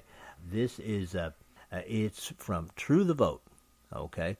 Now, you can look online for True the Vote, and what it will do, the True the Vote website, okay, I'm going to post that on social media, all right, along with a Breitbart story that talks about how they were offering an app for your phone that you could put in. Now, that particular story was by Brandon Darby for Breitbart, and it was published on October the 25th, 2016, and if you want to go looking for it, True the Vote offers a smartphone app to report voter fraud. You can either do it that way, or they have direct numbers, and again, I'm going to post this online on social media, and you go to the True the Vote website. I'm going to post that link, and I'm going to post another link. Go to the True the Vote website, scroll down a little bit, down, and on the right a little bit, it's going to say Official Voter Fraud Hotline.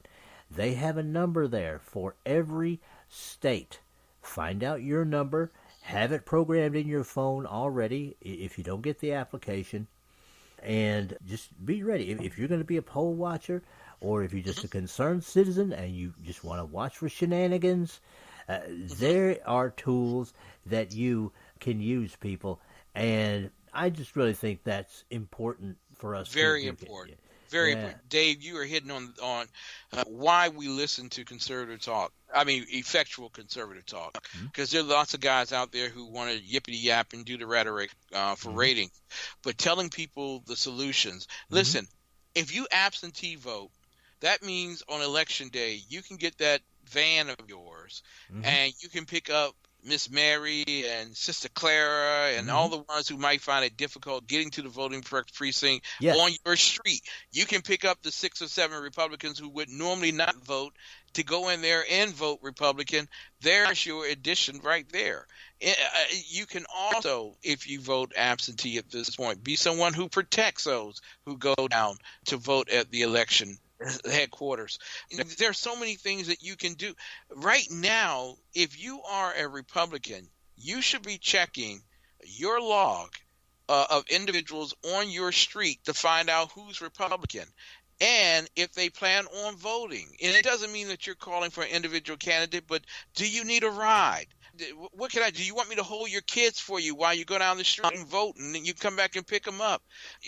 Things you think out of the box, things that can be done that allow people to celebrate this particular one opportunity that makes you a real citizen of this particular country, the ability to vote in a national election.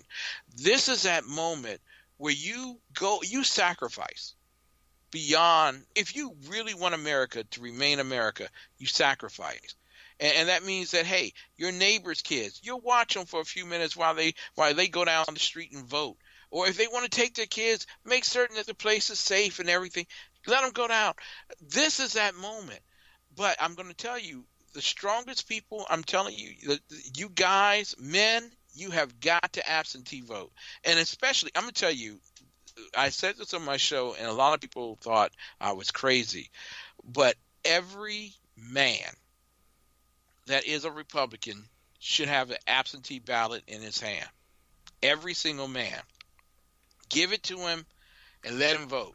Because what we saw with the Kavanaugh situation, every Republican man is angry enough to vote right now and vote straight down the ticket for a Republican.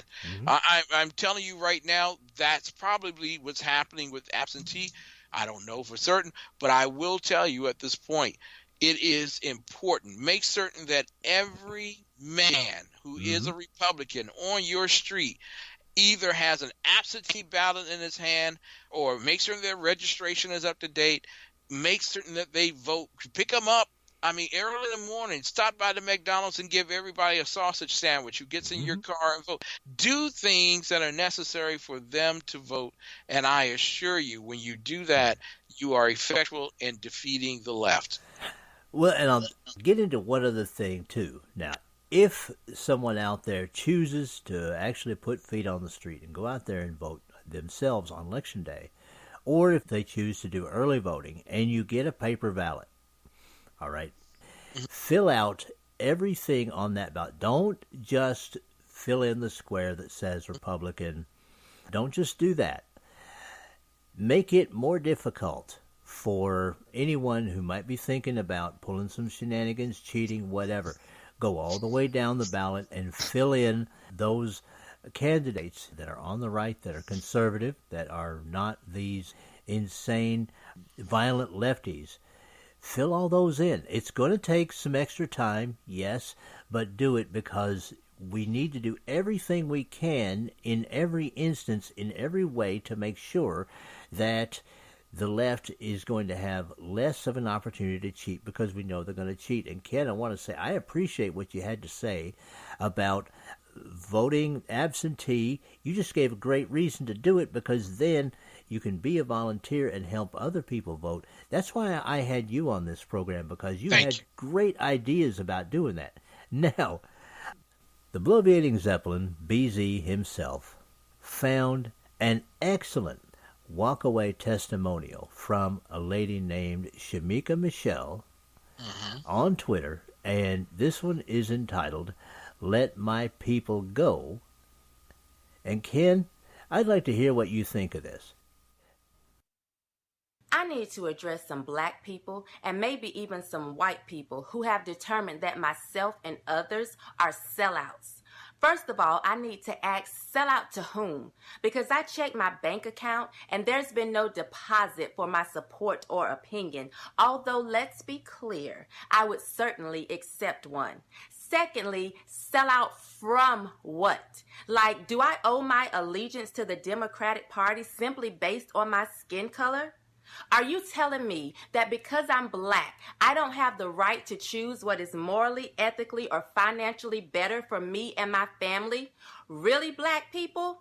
Many of you are the same black people that considered Bill Clinton the first black president simply because he blew a saxophone, smoked weed, and got his dick sucked in the Oval Office. Yet I'm a sellout. It didn't matter to you that he was a prime component in the mass incarceration of black men, yet I'm the sellout. And then when his wife decided to run for president, you told me that I should vote for her simply because she was a woman and the wife of the first black president. You didn't care that she was a prime supporter and praiser of Margaret Sanger, who killed black babies, yet I'm the sellout. It didn't matter to you that she referred to black men as super predators, yet I'm the sellout. You said, vote for her anyway. It's okay. She's the lesser of two evils. Listen, call me whatever you want to call me. Call me a sellout, a coon, an Uncle Tom. I don't care. But what you won't call me is a walking blind Democrat simply based on my skin color, as fabulous as it is. There you go. Beautiful. Absolutely beautiful. I'm going to tell you, Shamika Michelle, it gives me not only satisfaction, but hope. Satisfaction knowing that what I've been doing may have impacted other people to make that decision, and the hope that others will follow the decision makers like Shamika Michelle. As much as the poverty has remained the same, as much as education has been stifled in urban America, as much as the desire for a two-party system has been rejected with threats of retaliation if you do choose a second opinion, it is good to see black people standing up and being strong enough to say that I can critically think for myself. I want America to realize that it wasn't until 1932, the election of FDR, that African Americans voted Democrat. Until that time period, the majority of black Americans, and I mean a supermajority of black Americans, were Republicans. And even all of those who voted for FDR, it was only something like 50% of black people at that time period. It wasn't until we got into the late 60s where we had the great paradigm shift, where we decided that one-party rule was the exact plan for us, because Lyndon Baines Johnson wanted to make certain that Negroes were going to vote for him for the next 200 years. He didn't say Negroes, he used another term. Mm-hmm. So I am happy to see that people are walking away from the Democrat Party, crawling away from the Democrat Party, running away from the Democrat Party, taking an airplane away from it. Whatever it takes for you to get away from the Democrat Party, do it. Because quite frankly, when you compare Detroit, when black people voted Republican, to when black people voted Democrat, they are two different things. One looks great. The other one looks like we need to find a plan for a refuge to get the people out of Detroit. So I'm going to say right now, Shamika Michelle, I love you dearly. God bless you. Keep up the strong work of letting your opinion be heard. Yeah, and it's true of Detroit. It's true of San Francisco, which both cities have just become a mess. I mean, Detroit, once one of the most powerful cities economically in the United States of America, now looks like a bombed-out shell, almost like something from the Middle East.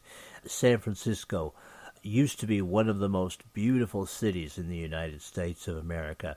Now you can't walk down the street without the possibility of stepping in a big pile of poop or on a used hypodermic needle. And all of this due to rule by the Democrats. It is an ill-intentioned leadership manipulating well-intentioned people. But it is going to take everyone out there who has sense to go out and vote and keep the progress that we have going. And my advice, guys, is to not listen to the polls, ever.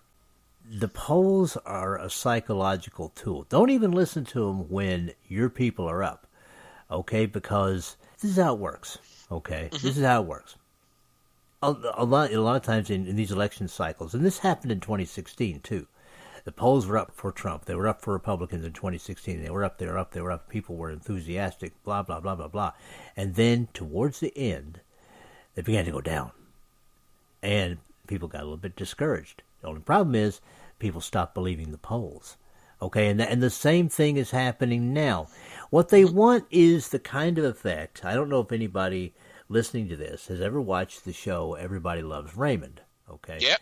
But what they want is the kind of disappointment effect that will keep people away from the polls. For instance, that you might have if, you're waiting for Christmas to come and you want the Hot Wheels, with several of the cars and lots of the track and everything and the cool powerhouse that shoots the cars out of it and, ran off the D batteries and all that stuff. You want those Hot Wheels, man, and Christmas is coming up and you're anticipating getting those Hot Wheels. And Christmas comes and you get corrective shoes. Okay? Mm-hmm. That kind of disappointment right there. That's why you can't let yourself be manipulated by the polls. If you see a poll that has your people up, go, oh, okay, well, that's nice, but I know how I'm going to vote.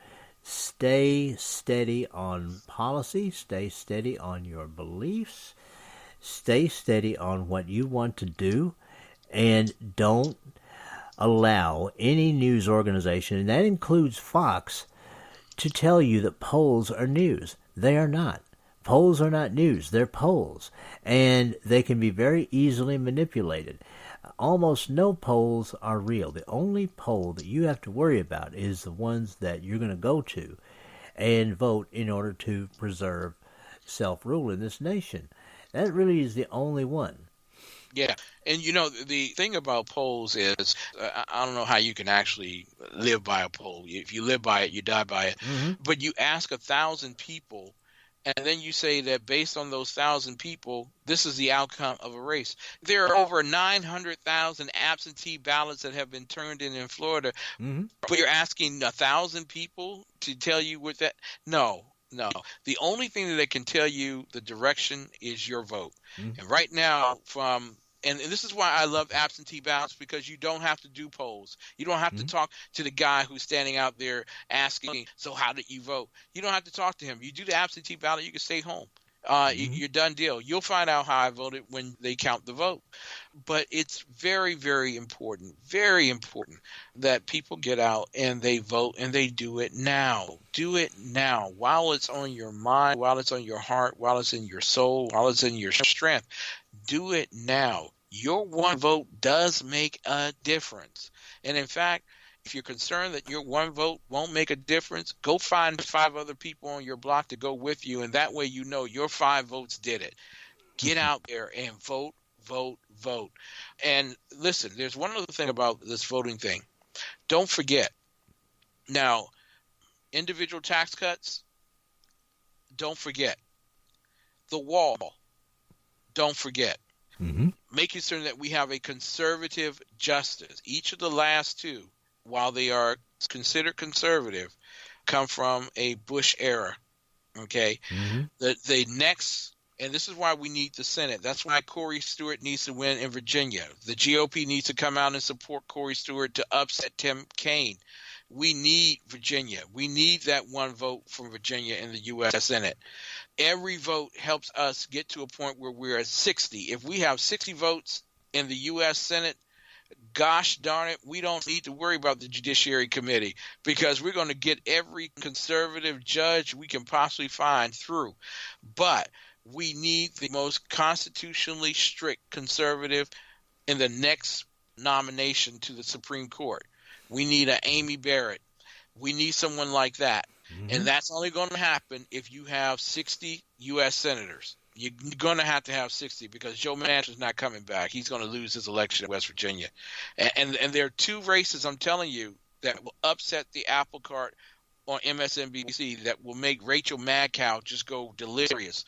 If Tim Kaine is upset in the Commonwealth of Virginia, and I've been saying it's going to happen, I'm hoping and I'm praying that it will. But if Tim Kaine is upset, and in addition, Joe Manchin loses in West Virginia, it will be a sad night, a very sad night on MSNBC, CNN, and all the other leftist talk shows around the country. Well, don't forget, also, listeners, that this is also an election about not only your right to keep and bear arms and protect yourself, but also your right to freely speak. That is also what is on the plate for this election. It's not just about President Trump. It's about all of your fundamental rights. When you hear the left talk about how they're wanting to defend people's rights, no, they are fundamentally against the Bill of Rights. And that is why you have to get out there and vote. And I can't thank you enough for being on The Unpleasant Blind Guy. It has been an honor for me and a privilege, and you have really brought to this show a lot of substance and a lot of things that people can use, and I hope that everyone pays attention to it. So once again, Ken, before we close things out, please let people know where they can find you, where they can find TECN-TV, and all of that. Well, actually, all you need to do is go to theexceptionalconservativeshow.com or TECN.biz. Or you can watch us live at initlive.tv. I'm on the air Monday through Friday, 9 to 11 p.m. Eastern Time. Actually, it's 9:05 to 11 p.m. Eastern Time.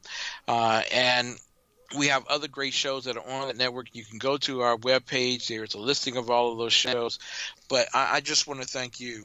And thank you so much for consenting to be one of the analysts on election night on the Exceptional Conservative Show, because we might actually go from 7 o'clock to 11 o'clock. I'm trying to figure that all out with the number of people I'm going to be asking to be analysts and pop in and stop in. But voting in some areas ends at 7 o'clock. Right. In some areas it's 8 o'clock. But we're going to be following the election. We're going to be talking about the issues that made the difference in the election. It is a great honor and privilege to be on your show, Dave. You are not only just one of the most unpleasant blind guys I've ever known, but you're the most wonderful man I've ever met. God bless you, and God bless your show, sir. Well, God bless you, Ken. It is always an honor and a privilege to do anything with you in regards to your show. And honestly, it is going to be an experience being an analyst on your network. On election night, it should be a kick. And this shows you guys part of the unity that we volunteer for here on the right. Okay?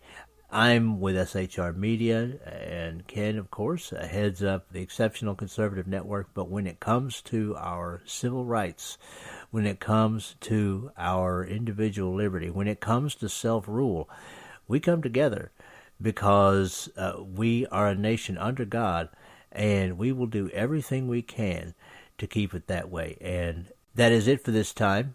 I appreciate each and every one of you. Be vigilant out there. Be blessed. Be careful. Be voting. And may your God go with you. Goodbye. The Unpleasant Blind Guy is copyright 2018. Anno Domini.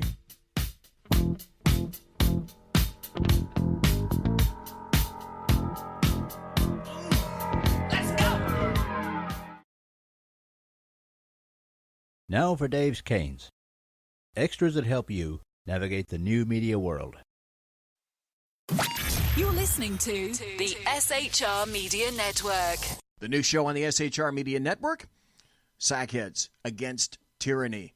On shrmedia.com. Go there quick like a bunny, 11 p.m. Eastern, 8 p.m. Pacific, every Wednesday. Live and direct on the SHR Media Network. shrmedia.com. Be there. I'm Dave Milner. I bring 50 years of news analysis experience to you weekly through SHR Media, High Plains Pundit Talk Radio, and the Western Free Radio Network on The Unpleasant Blind Guy. And catch me on Jeff Mitchell's English Defense League Radio on blogtalkradio.com. There's no surrender, ever. Because truth is not always pleasant, like the truth that Arizona Senator John McCain is still dead, and yes, as a senator, he did suck. Hey, this is Michael Wright. And I'm Shannon Wright.